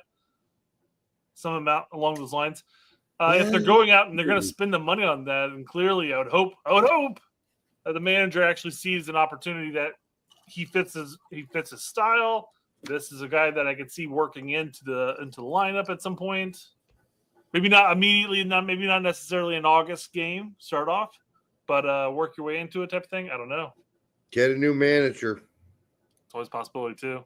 That guy he is boxed into his thinking, will not be flexible. And that's why they're barely sitting outside of relegation. You're the Spurs sitting outside of relegation. Unbelievable. Unfucking believable. All right, Jurgen Klinsmann on his son, Jonathan. Some Serie A teams have him on the radar. That's believable. And by the way, Cesena or Cesena, if you want to go super Italian, I don't know if Colin can confirm that, but I believe that's how I have heard them pronounce it on Italian broadcasts. Obviously, his dream is to get back to the U.S. Men's National Team picture, which is why Jimmy Conrad and company having Jurgen Klinsmann come on to discuss Pochettino and his criticism or any criticism he might have of Pochettino is the dumbest idea one could ever come up with. You think Jurgen Klinsmann is going to say a single critical word about fucking Pochettino when his son might still have a chance to make the team? What a fucking joke that is. You don't have him on there to talk poach. He's not going to give you anything. He's not going to be critical. All he did the whole fucking interview was basically defend Pochettino in that interview. What a waste of fucking time. So, yeah. I mean, listen. I'm sure there are Serie A teams that are going to be interested, especially the ones going up with some questionable goalkeeping as a backup. He's hitting his prime age as a goalkeeper. Like what, 28, right? 28? Yeah. It's prime age. 28 to 34. It's prime age for a goalkeeper. And he's got good feet. Everybody wants good feet now with goalkeepers. And he's a good shot stopper on top of being that. Now, is he playing Serie B? Okay, yeah. I get it. But he's had a good season. And he's locked in as a starter there. And the coach believes 100% in him. And they probably don't want to lose him. But somebody's going to come get him. That would be my guess. Yeah. I don't know about the U.S. Men's National Team yet. Because quite frankly, I really don't know if Pochettino's paying any attention to this. Yeah. No, I definitely won't be Gold Cup, right? I think we, as the fans, I think Tact and Pete and I, and even MLS Moves and some other guys, they all pay attention to this way more than he does. And that's kind of frightening. But yeah, I mean, it's one of the things. Well, at least here in the Gold Cup, I'm assuming we're looking at the likes of, say, like Turner, Schulte, and Steffen. And then, you might look on the outskirts of saying, does he bring in a third goalkeeper that's in younger range, like you're looking at like a Cochin, or are you going to bring in, nope, Horvath? But I mean, no. I think as of right now, definitely the Gold Cup window, Klinsmann has no chance. I hope you're wrong, but you're probably right. It's Turner, Steffen, and whomever else they throw on. Could be a Schulte or but it's another MLS guy. I don't think they're going all the way to Klinsmann. That's such a big step. The guy that's never even been on a roster before, too, this late in the game. So we'll see. But, I mean, at this point, you got to start looking elsewhere because goalkeepers suck right now. All right. Yeah. I mean, at least, at the very minimum, maybe one of the games in Gold Cup, we take a look at another goalkeeper than say like Turner, because I mean, I feel like Poach is still on the Turner train. But we start playing like a Haiti, not taking anything away from Haiti, because I know you underestimate any of these island nations when you don't have Jesus Ferreira on the team, then you're spelling your own doom. Yeah. But you've got to look for maybe one of those games to give another goalkeeper an opportunity. At this point, I feel like. Mm-hmm. Yeah, I mean, you got to start trying something else at some point. I mean, you keep trying that Turner train, man. It's definition of what is it? When you keep trying the same thing over and over again, hoping for different results. Yeah, it's madness. That's what the definition of madness. So we might see Steffen play a game in this Gold Cup. I don't know. But he really likes Steffen, Poach does. So, yeah, that's a possibility. If he comes into the Gold Cup healthy, maybe he will get a look over Turner. You never know. For the 208 of you here now, make sure you like, subscribe, share it with your grandma. We do appreciate all of That's you what it was. joining us Definition tonight. Insanity. Joining us tonight on a Monday night on both X, which you can also like that too if you're watching the link on X. So make sure you do that. And if you are here on YouTube and you're one of the 208 people, make sure you hit subscribe if you're not subscribed, and like. There you go. I did it. I did the thing. All right. Julian Vivas for $4.99. I would roll the dice and make Andrew Rick goalkeeper for us. Andrew. It's a weird way of wording that. Andrew Rick. I want to see him because he's good, and I think he has potential to be world class. Andrew Rick. Is this a fake name? This is a real person? He's a goalkeeper for Philly. No, the young yeah. kid. The young kid. Yeah. No way. Julian, we love you, but no way is that happening. No way. I was thinking you can't be talking about the teenager that plays goalkeeper for Philly, but that is what he's talking about. Yep. All right. Well, I didn't know his name was Andrew, honestly. Yeah, you thought it was Andrew. Andrew. I got all European on that shit. Andrew. Got all French. Andrew. Anyhow, I don't listen. If you see something in him, great. I don't think he has a chance. Somebody to keep an eye out for, right? You can keep an eye out on him, but I don't think it's this cycle by any means. Well, we're keeping an eye on every goalkeeper at this point because we're sucking at it.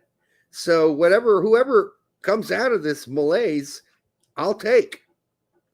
Malaise, MALAISE, malaise. All right. It's a word. It's a word. I promise you that's a word. All right. Right on. Yeah, so Gilazzo basically said that, you know what, he wants to take a chance on Klinsmann. Gilazzo? Gilazzo. Oh, Gilazzo.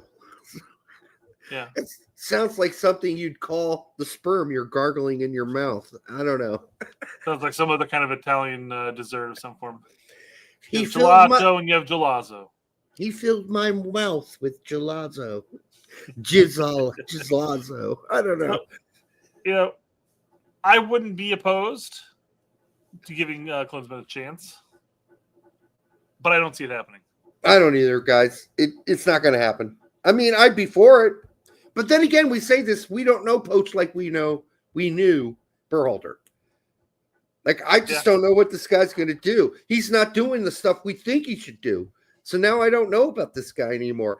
He has not sat down and had brunch with Dest. What kind of fucking idiot doesn't do that? I don't know. An idiot. That's who does that. That's who doesn't sit down with one of your best players, which was clearly proven this weekend when he came in after they said, yeah, Ledesma's not going to give us any offense and we're down 2-0 and we need goals. So put on fucking Dest. And Dest did it. He was a fucking badass running at the other team all fucking game long out on the right wing. So you don't visit that guy?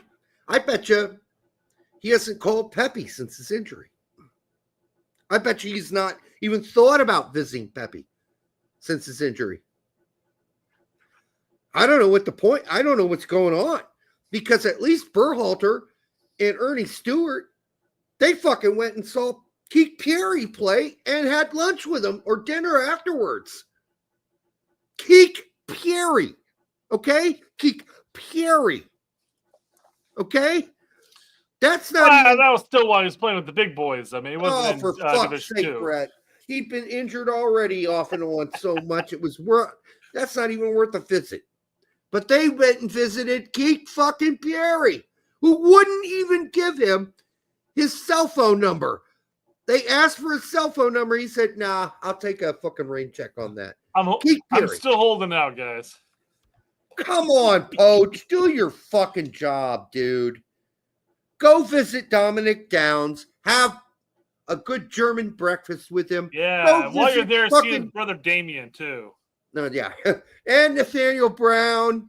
Go have fucking a good fresh German breakfast with Nathaniel Brown with some birchen and some cold cuts, some Jagdwurst, maybe some eggs with chives in it, and a little bacon. No, Schinken, not bacon, Schinken. Come on, dude. What is wrong with you? What is your fucking malfunction that nobody's been visited? At least Henri Chase deserves a fucking phone call. A phone call. That's it. A phone call. Give me a fucking break. Nathaniel Brown deserves a personal visit, a reach around, and a breakfast after the reach around the night before. Come on. No begging needed. Come on, man. Come on, man. Come on, man. This is terrible. TRBL, terrible. Terrible. It's crazy Tristan Blackman hasn't been called up for the U.S. men's national team yet. It's not that crazy. I mean, I'm going to go and say this now. I had to look up who it was. I'm sorry to say that, but I still don't even know who he is. Of course. I know he played for LAFC for a bit. I know he's playing for Vancouver now. But I don't recall him ever. He's a good little player. All right, and Vancouver are on a hot streak. We can't call a whole fucking every American that plays for Vancouver up. He's a back. He's an outside back. I don't think that's happening. I don't. I mean, unless we totally ignore Nathaniel Brown. I mean, maybe. I don't know. DeJuan Jones had a great game this weekend, too. How about we not count him out if you want to talk about MLS players? All right. Anyhow. Oh, well. Okay, what else we got? Larry and Colin both don't like Nathaniel Brown because they're small, I guess. He's a small guy. I watched him play this weekend for Frankfurt. He's a fucking fabulous player. I watched him all fucking season at Frankfurt. I think Colin doesn't like him necessarily because he's born and raised in Germany, and aside from being eligible for the United States national team, has no connection towards the national team. His American father is not American enough for him. Okay. Come on, Colin. Come on, man. Come on, man. That's terrible. It's terrible opinion. Terrible. All right. What else we got? So sticking with the Gold Cup roster that we'll probably find out tomorrow or sometime later this week. Who fucking knows? Herc is asking, hey, Zendejas has to be on it at this point, right? He said this isn't hyperbole. Although as some of young people pronounce it now, it's hyperbole. It's hyperbole. I guess you could pronounce it hyperbole. I don't know when it's stopping anybody from pronouncing it that way. It looks that way. Zendejas is just kicking ass, dude, and taking names for Club America, the best team annually in the Mexican League, Liga MX. He's definitely saying that he needs to leave Mexico, basically. Well, that's what we said too. Yeah. And Herc and I and you have agreed on this for about a year now. Year and a half, too, maybe. Calvin says he's heard people say it like hyperbole. Yeah, I'm not sure about that pronunciation. Pronunciation. No, I'm making up my own. Not sure about your pronunciation of pronunciation. Oh, great. But anyhow, yeah, we agree with Hercules Gomez. Putting the wrong emphasis on the wrong syllable. We'll just keep mispronouncing everybody's name. Let's piss everyone off. I think that Zendejas has a great chance of making this next team, and he certainly has earned it. Playing for Club America. I think the thing we get into here is how much better is Liga MX right now than MLS. So you're going to have that debate. I'd still say it's a better league. Generally, the top 8 teams are really good in Liga MX, and the bottom is horrible in Liga MX. It is atrocious. Where I think MLS is more balanced until you get to the very, very, very bottom. And then you're like, those teams are atrocious. But you don't get there after 8 teams or 9 teams. You get there after, well, they're 32 teams or 30 teams. You get there around after like 15 or 16 teams, right? Then you start thinking, oh, the bottom 14 or the bottom 10 are atrocious, but there's still 16 really good teams in MLS. Whereas Liga MX, you got 5 really good ones, maybe 2 or 3 okay ones, and then it drops off pretty steadily. Those teams at the bottom of Liga MX are really, really, really bad. So I'm sorry, Master, because now we're getting corrections on Club America. Now I got to pronounce it as Club America. God damn it. BMR says it's actually pronounced Club America. Club America. Guys, we're not going to do all the correct country pronunciations, because otherwise, and I know we bust on Pete for still saying Westerlo when it's clearly Westerlo. Well, there's the difference. One has an extra O in it. Yes, right. Whereas I see CLUB, I'm saying that's club. Mm-hmm. I'll speak American English.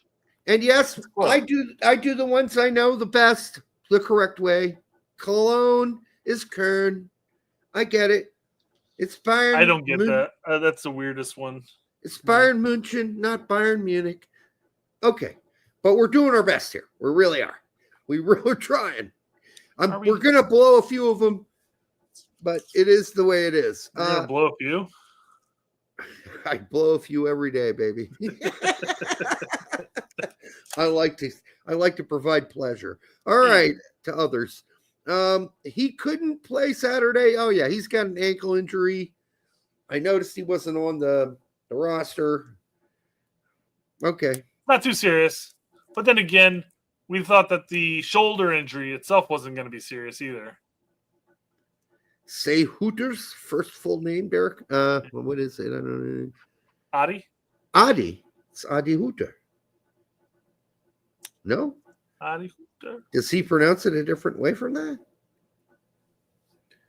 Adi Hooter? That's Adi. Come on. It's Adi. Adi. It's not Adi? Then what the fuck is he pronounced that? I tell you what, if I'm German, that's Adi all day long. It's Adolf? Nah, no way. Oh, I didn't know his. Is Adi short? Is Adi short for Adolf, apparently? Not in my book, but I guess it is now, because who wants to be named Adolf? Nobody. So he's going with Adi. Horrible. All right. Adi's I didn't know that. I thought that was his real name, Adi. I didn't know his real name was Adolf. I had no clue. All right. Luna scores a great goal. Keep it up, my brother. Let's move on. That was nice. You don't have to play it. Be in the Gold Cup rosters, yeah. Yep. Good for him. On the list again for MLS contributions this weekend. Speaking of U.S. men's national team. There were times where I would one to record, but players, brothers of mine, who I love dearly, will get their finger this close to my face and say, you ain't performed today. You ain't done good enough. And because Jermaine Jones. What? Why? How close is this close?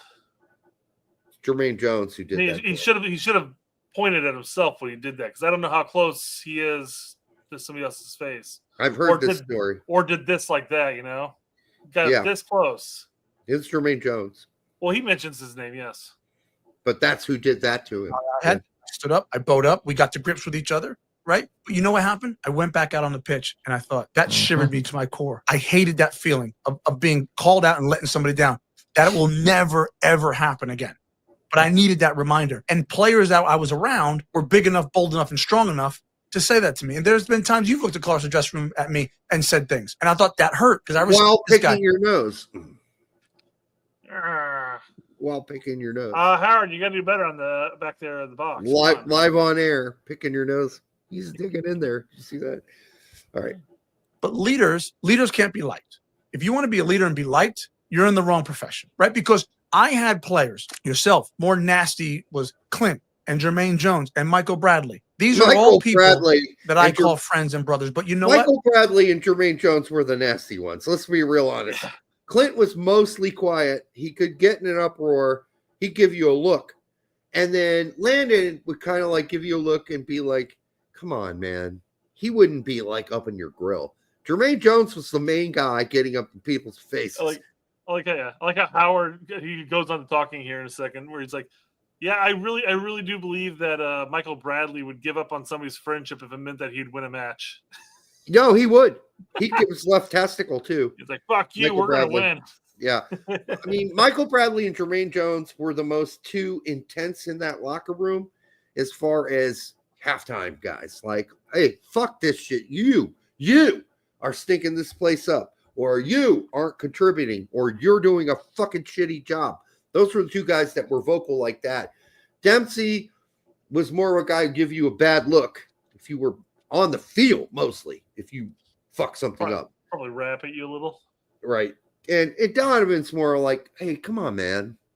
You got to do better than that. He was not like up in your grill and all. We've heard all these stories. Donovan's going to be like, hey, come over here and sit this side of the bench. I'm going to piss on your leg. Right. I mean, we've talked to a lot of the guys that were there. We know who the guys were that were up in your fucking grill. And that was mostly Jermaine Jones is the guy that point finger in your face and say, you got to fucking play better. Get your shit together. Yep. I tell you something. They would prefer to win first and lose my friendship than to keep my friendship and lose a game. That's a matter of fact. I love Michael Bradley. He is eternally my brother, but I can tell you this. He'd give up dinners and wine with me to win. And that's the difference between being a leader and not being. Basically saying, yeah, I mean, and a lot of guys did not like. On the team right now. By the way, a lot of guys on that team do not like Michael Bradley as a person. That we have heard plenty of times because he was a fucking know-it-all who'd be in the locker room at halftime telling you what you fucked up and what you need to do better. And you're thinking to yourself, well, wait a minute. You fucked up too. Why are you fucking lecturing me? You didn't have you don't have the balls to lecture me. That's why. You didn't have a great first half either. But anyhow, you need those guys in the locker room. And we don't have any of those guys now. None. Zero. All right.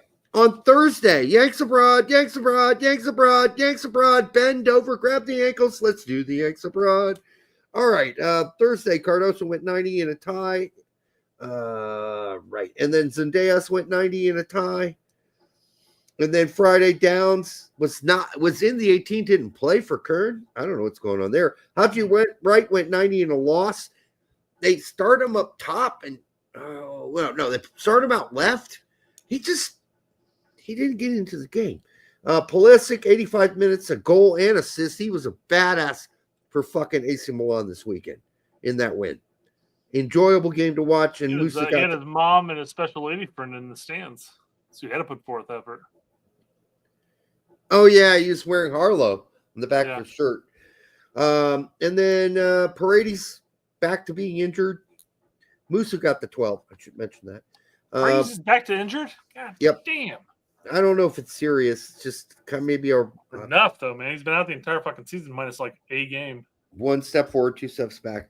Reynolds, 78 minutes. Yao, 90 in a loss. Saturday, Jedi did not dress again. He's not injured. They're getting ready to sell his ass. So there you go. We told you. I was surprised he played the game the week before. Honestly. But now that there's totally nothing to go for, mathematically, totally nothing, we might not see him the rest of the season. So out of the last 3 games, he's been not even dressed for 2 of the last 3. I'd expect more of that going forward. Tyler Adams, 76 minutes in a loss for Bournemouth. It wasn't his fault. P. Fox, 75 in a loss for Reims. McKenzie, an assist in that 90-minute tie for Toulouse. And then, Tessman versus Balogun. Balogun didn't dress because of the ankle thing. Tessman went 90 in that loss versus Monaco. Maloney got some extra time. Woo! For mine. Subbed into the 90th. I know. Joe Scally came in. The funny thing is that Frank sent me that. I think he tagged you in it too. Yeah. And I looked at it, and the way I read it initially was that he got subbed out at the 90th minute. I didn't even realize that was him getting subbed in at the 90th minute. I'm like, oh. Yeah. Okay. Well, better than nothing, I guess. Yeah. Scally didn't start for Gladbach, but he came in at halftime. Got 46 in that loss. Tolkien, that was against Bayern. That was almost a given. Tolkien, 71 minutes for Holstein Kiel in that loss. They're going down. McKennie, an assist and a pretty, like one of the better games for McKennie lately. He's been playing a lot of role-playing positions. This time he played further forward. There was a particular Juve fan out there that was bagging on McKennie before the assist. And then they're like, he was just like, ran your mouth, and now look what happened. He goes, yeah, thanks, Colo. Like, you mean the guy who headed it right at the goalkeeper and nearly missed a point blank opportunity? Okay. Yeah. Cool. Yes. Exactly. Weah went 90 in that game as well. So he's getting playing time. Fossey, 90 minutes in a tie. Sarah Leslam, 11 minutes back for St. Truden in a tie. Bello, 90 minutes in a tie. Quincy Butler for Tirol in Austria, 73 minutes. Johan Gomez in the 18 didn't play for Braunschweig. And then Trusty came in for CCV, played next to Scales for Celtic for 90 in that win. Richards, a really, really good 90 for Crystal Palace. Turner was on the bench, never played. Reyna in the 18 didn't play for Dortmund. That's getting old. I'm really honestly surprised he's just in the 18. Why even have just him? send him home. You know, Nathaniel Brown, 90 minutes in a tie for Frankfurt. Henri Chase is injured still for Stuttgart. That was against Banks and Augsburg. And Banks didn't dress. That's a first. Aronson for a while. Paxton, 90 minutes in a loss for Utrecht. I watched that game. Yeah, he had a goal. It was called off for offsides. That goal would have helped get them back in the game.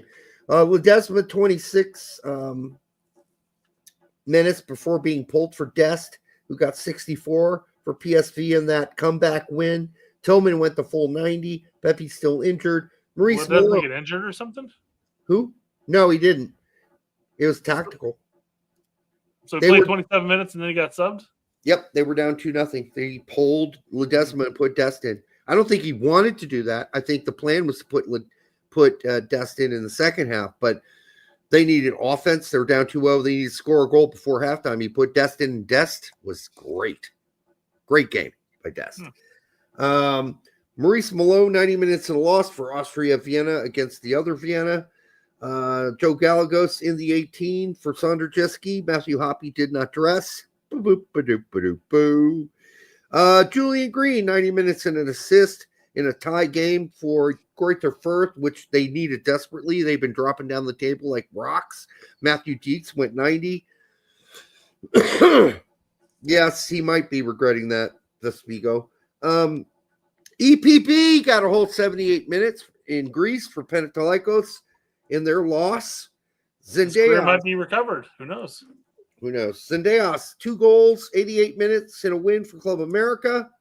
Yeah, I think he's making a case here, people. Conrad, he got extra time for Lausanne.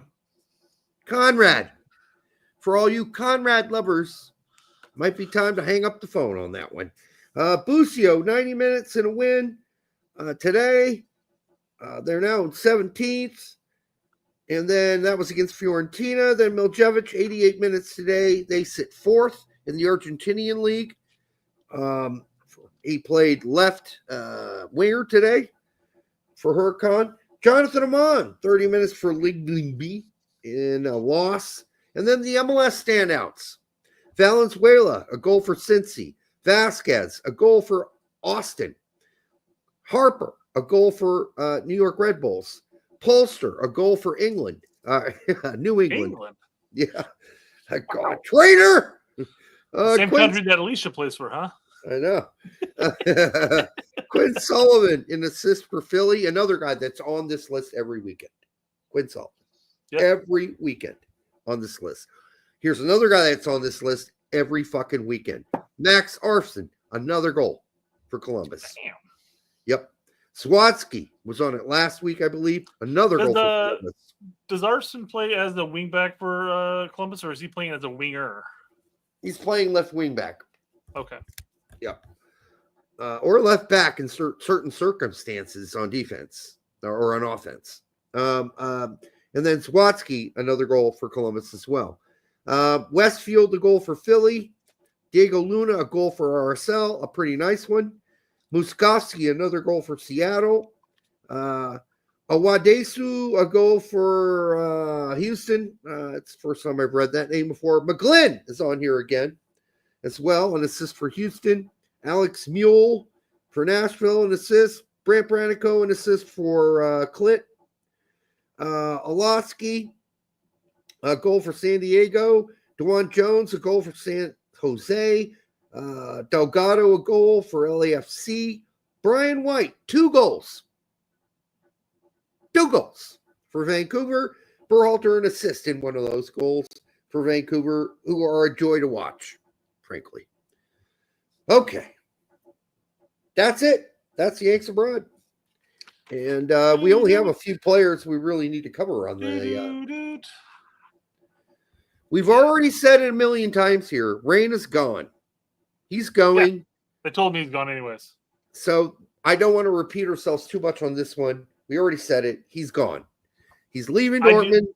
Go ahead. Ideal league that you would suggest. Let's just be vague about this. Well, the crazy thing is the ideal league would be go to play for another Bundesliga team, like Werder Bremen or, but apparently he doesn't want to go there. That's what all the rumors are. He wants to go play somewhere else.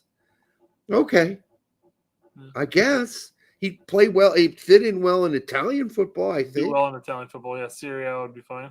So, BMR says a lower league. I mean, do you technically consider Serie A as a lower league there? But I mean, I wonder if you're considering looking at more like Holland or something like that. That's a lower league. As a quick rebuild your resume. Yeah. Yeah. Yeah. I mean, I wouldn't be against that either. But I don't, and we'll get to this, just cover this multiple. I don't think Tillman should leave yet. I don't have Tillman pictures. So yeah. Tillman, you don't think he should leave PSV?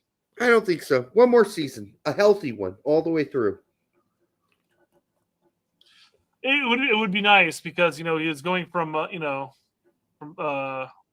Rangers. From Bayern to Rangers where he was. Yeah. He went to Rangers. No, it was Rangers. Rangers. God, my brain. So he went to Rangers, and it was a hit and miss in the Scottish Premier League. Like there'd be games where he was fine, but then he would disappear on games that you would expect him to show up. Mostly hit though. Mostly. And then now he's doing well in Eredivisie, and now you just need a full healthy season, I guess. It'll all come down to what the offers are. 100%, yeah. And that'll decide his fate. The other guy we have here is Musa. I hear. I don't have Musa's photo up because I don't think he's going anywhere. No worries. I don't think he is either. I know a lot of people want him to go. I don't see him going. Musa, by the way. No, I really don't. I mean, if they keep the same manager, I really don't see him going. I think they're going to try to continue to develop him there and give him spot starts and spot minutes. I think they really believe in him at AC Milan. I really do. Yeah, I mean, it was spotty. There'd be multiple there'd be like a month or two where he'd be a consistent, contributor, and then all of a sudden it would just dip off to like a bit minute here, a bit minute there. Yeah. I mean, he was starting a lot there for a while until he kept fucking up. I said, hey, not Musa, by the way. I already know that I wasn't pulling up a picture of Musa. That wasn't Musa. Yes. I was moving on to the next topic because I don't even have a Musa photo. And then I pull up way up. He just wanted to let you know that he's not a dumbass and he knows that this is not Musa. Exactly. That's my point, guys. That's why I said, by the way, not Musa. Nothing to do with racism at all, BMR. Oh my God. All right. Jesus. Way up. People are saying he needs. Why does he need to move? This is his most successful season. He's playing a shit ton. Yeah. Why would he need to leave? I don't think he is going to leave, number one, and I don't think he needs to leave either. I don't think so. I think he just started 90 minutes this weekend. Yeah.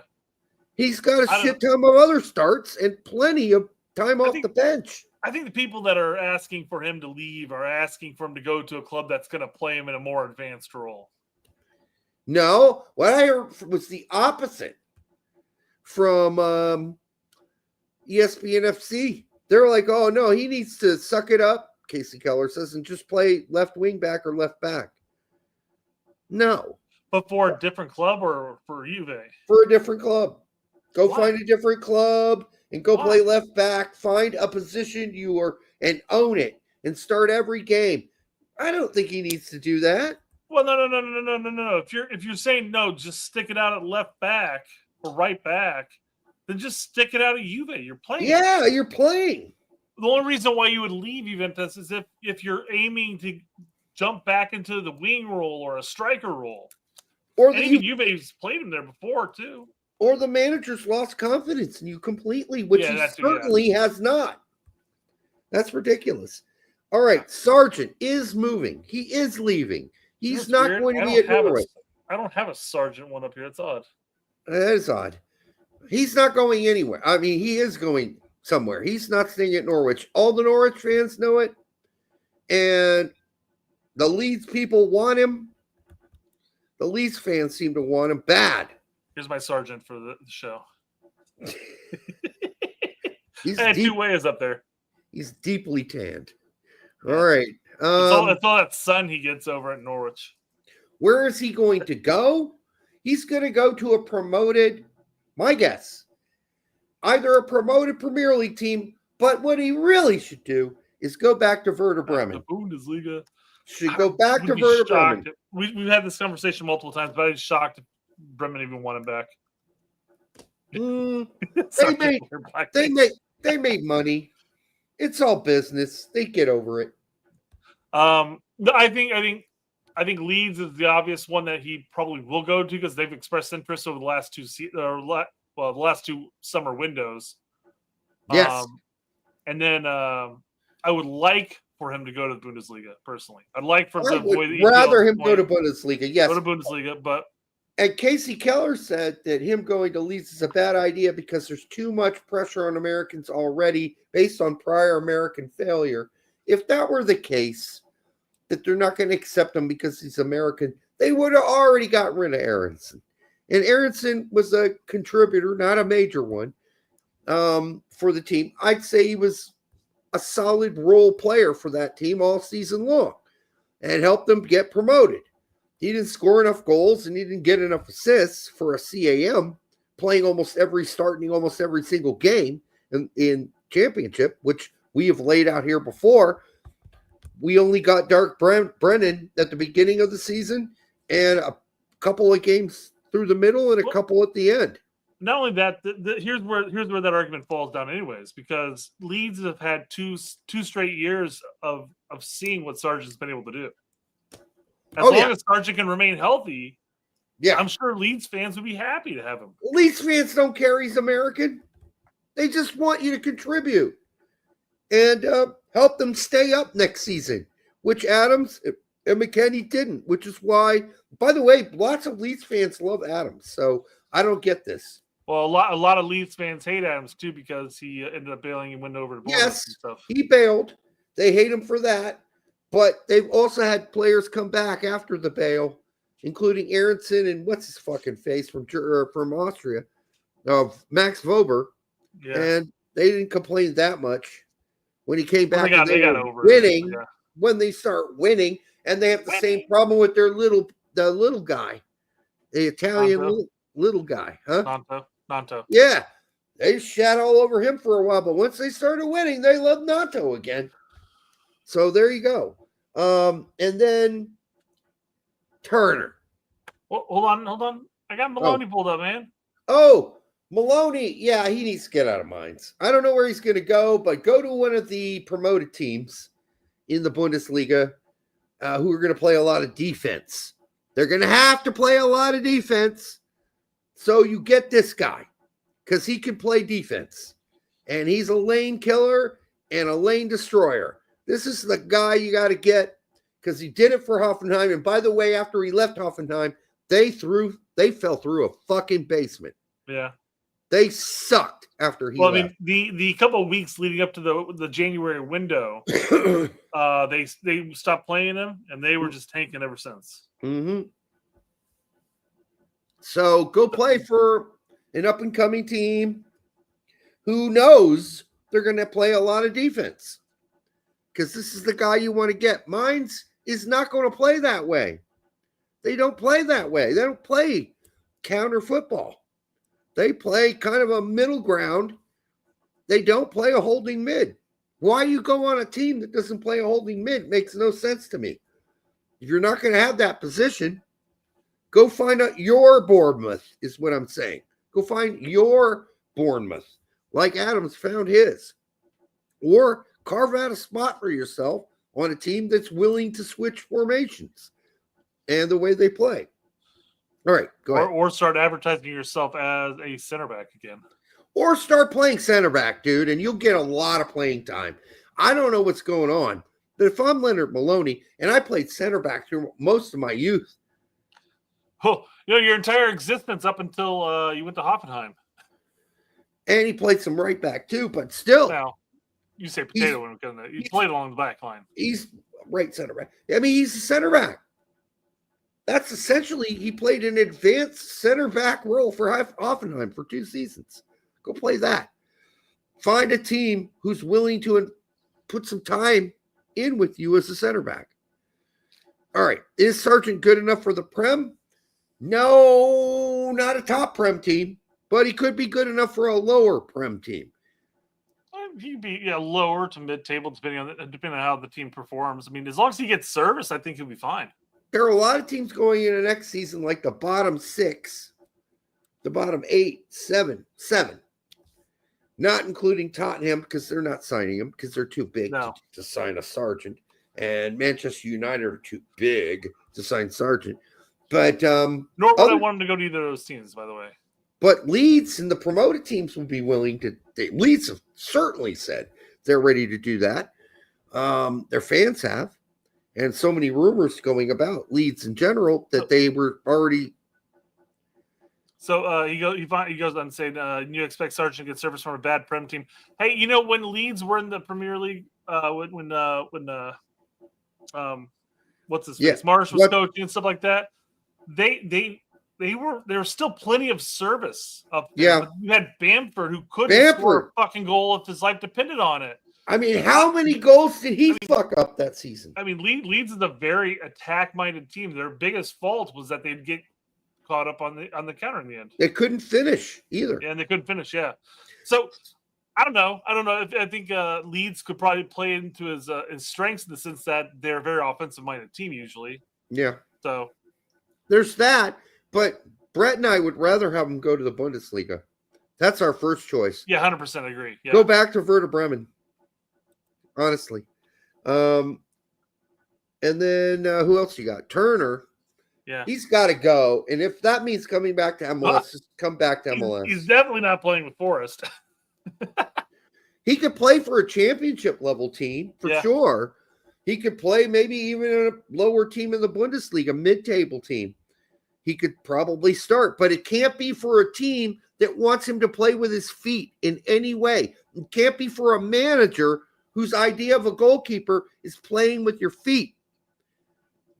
And then his shot stopping, which used to be his number one thing he was great at, where is that gone? His confidence is shot is a problem. Something's off with him, man. Yep. So I don't know where you go to reclaim that confidence on shot stopping because his faults and his follies with his feet. That's 3 F's. That's alliteration. I hate to say at this point, you got to go. You got to go where the money is at this point in his career.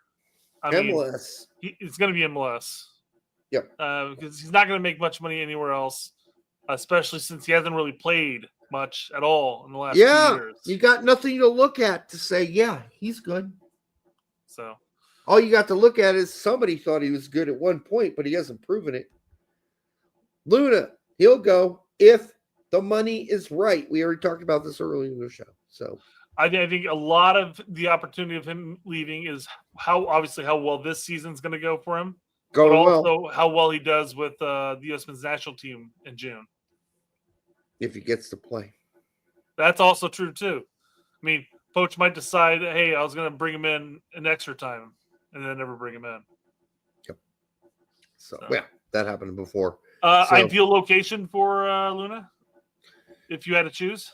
I mean, honestly, I think he'd do really well in Italy at a lower team. Not a top team, but like a, mid-table and down.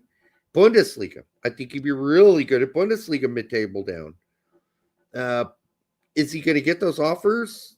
Are those teams going to have the money to pop out the 10 to 12 that they're probably going to ask for him? Because they ain't going to be 6.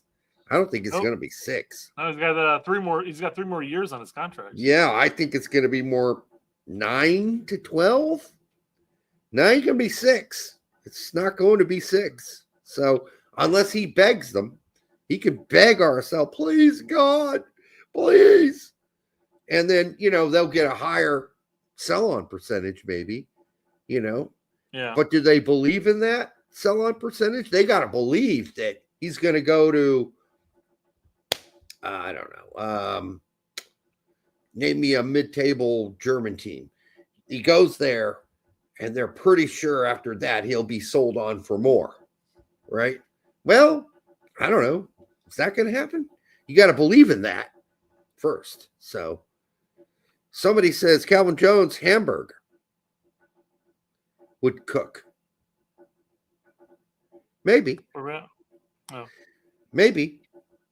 Is Hamburg a guarantee? Okay, I see. I thought you were saying that somebody was saying that a player named Calvin Jones. I'm looking. I'm like, what the fuck are you talking about? No. Luna and Hamburg. Like, is Hamburg guaranteed if they clinch that spot, Calvin? Have they clinched it? Two. Yeah, let's look at that table real quick. Standings. Because they're in 2 Bundesliga. Hamburg, I guess it depends on how many more games they have left. They're 59 points right now. How many games? 33. Okay, so they play 34 games, so that's 1 more game. So they're going up. Yeah, 34, yeah. So, they have no chance of not. I mean, I'm assuming that it's the top 2 and then there's a playoff, right? Yeah, that's how it is, right? Yeah, so who are the teams in the Bundesliga who are, like, barely going to survive this season? All right, first off, let's because that's what I'm really thinking for not only Luna, but I'm thinking that for Sargent. We look at 2 Bundesliga. You got Kern. I don't think that's a bad place to go, or Hamburg. I was really shocked at Elversberg. It's 3rd. I'm just really shocked by that. That is a tiny team, dude. So surviving more than likely. Union Berlin, St. Pauli. I'd say Union Berlin and up are guaranteed to stay. Yeah. So, let's see here. Yeah, well, goal differential alone. Yeah. Would make it impossible for St. Pauli to go down. So and pretty Hoffenheim, much, quite frankly, be Heidenheim going into the playoffs, more or less. So this is set. Heidenheim's going down unless they win the game and Hoffenheim get beat 8-0, right? So, or Hoffenheim get beat 8-0. Heidenheim are going down. So you've got as well to pick from. You've got Hoffenheim, St. Pauli, Union Berlin. Let's go up a little. Wolfsburg, Augsburg, and Mönchengladbach. Those are your bottom 10. Those are not bad teams to pick from.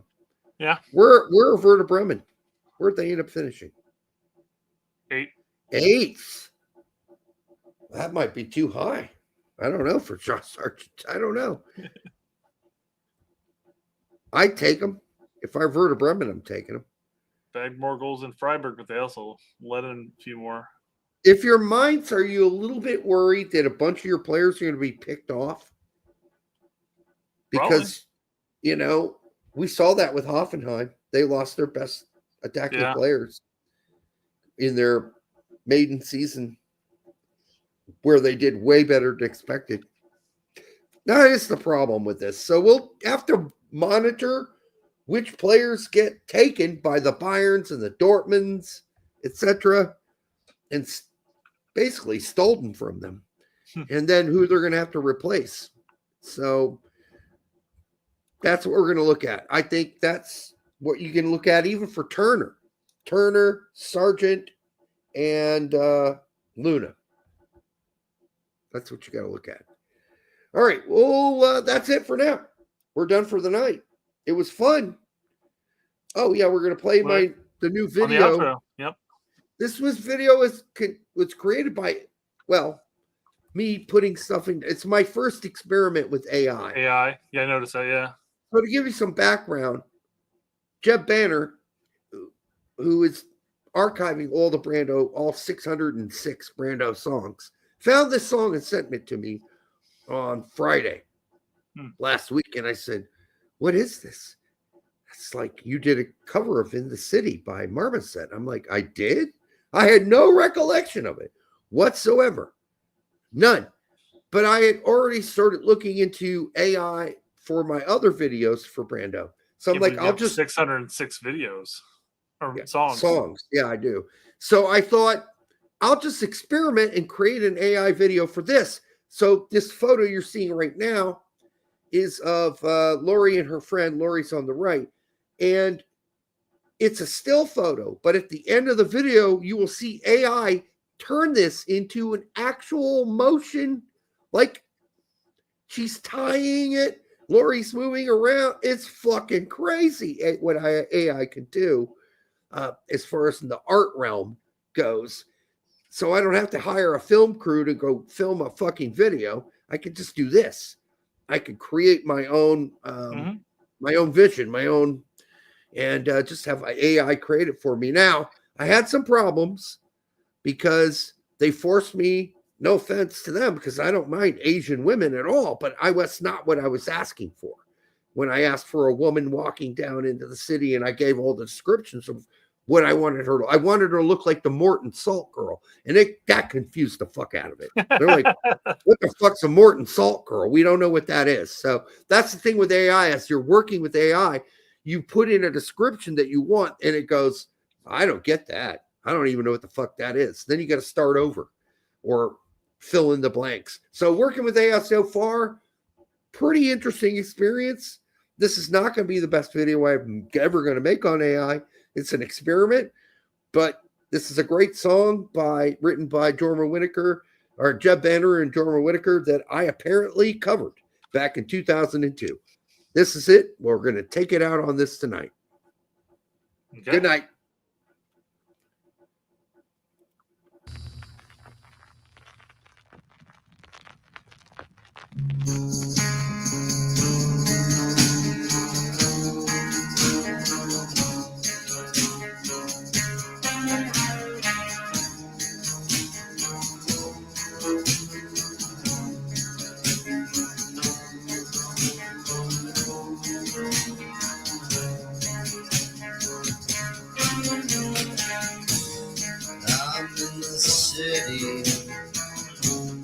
Fingers to lips, on time to situations.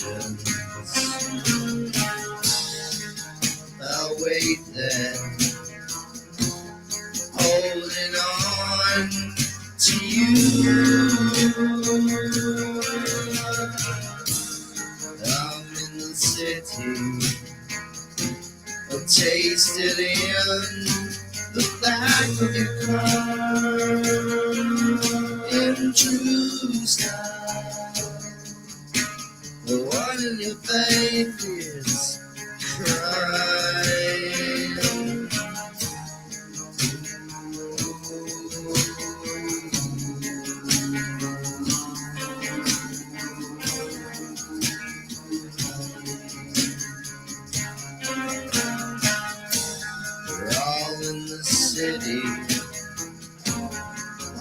holding on to me.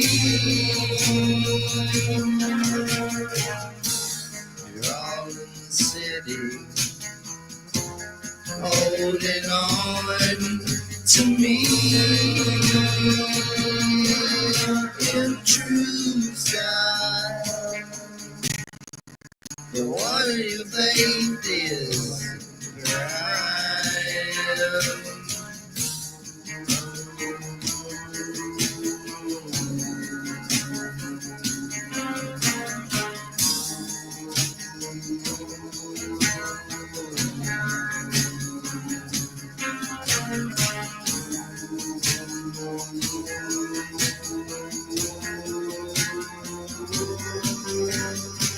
Don't be scared. I just want to play a game with you. Hey, don't you run away. Please stay. Stay with me.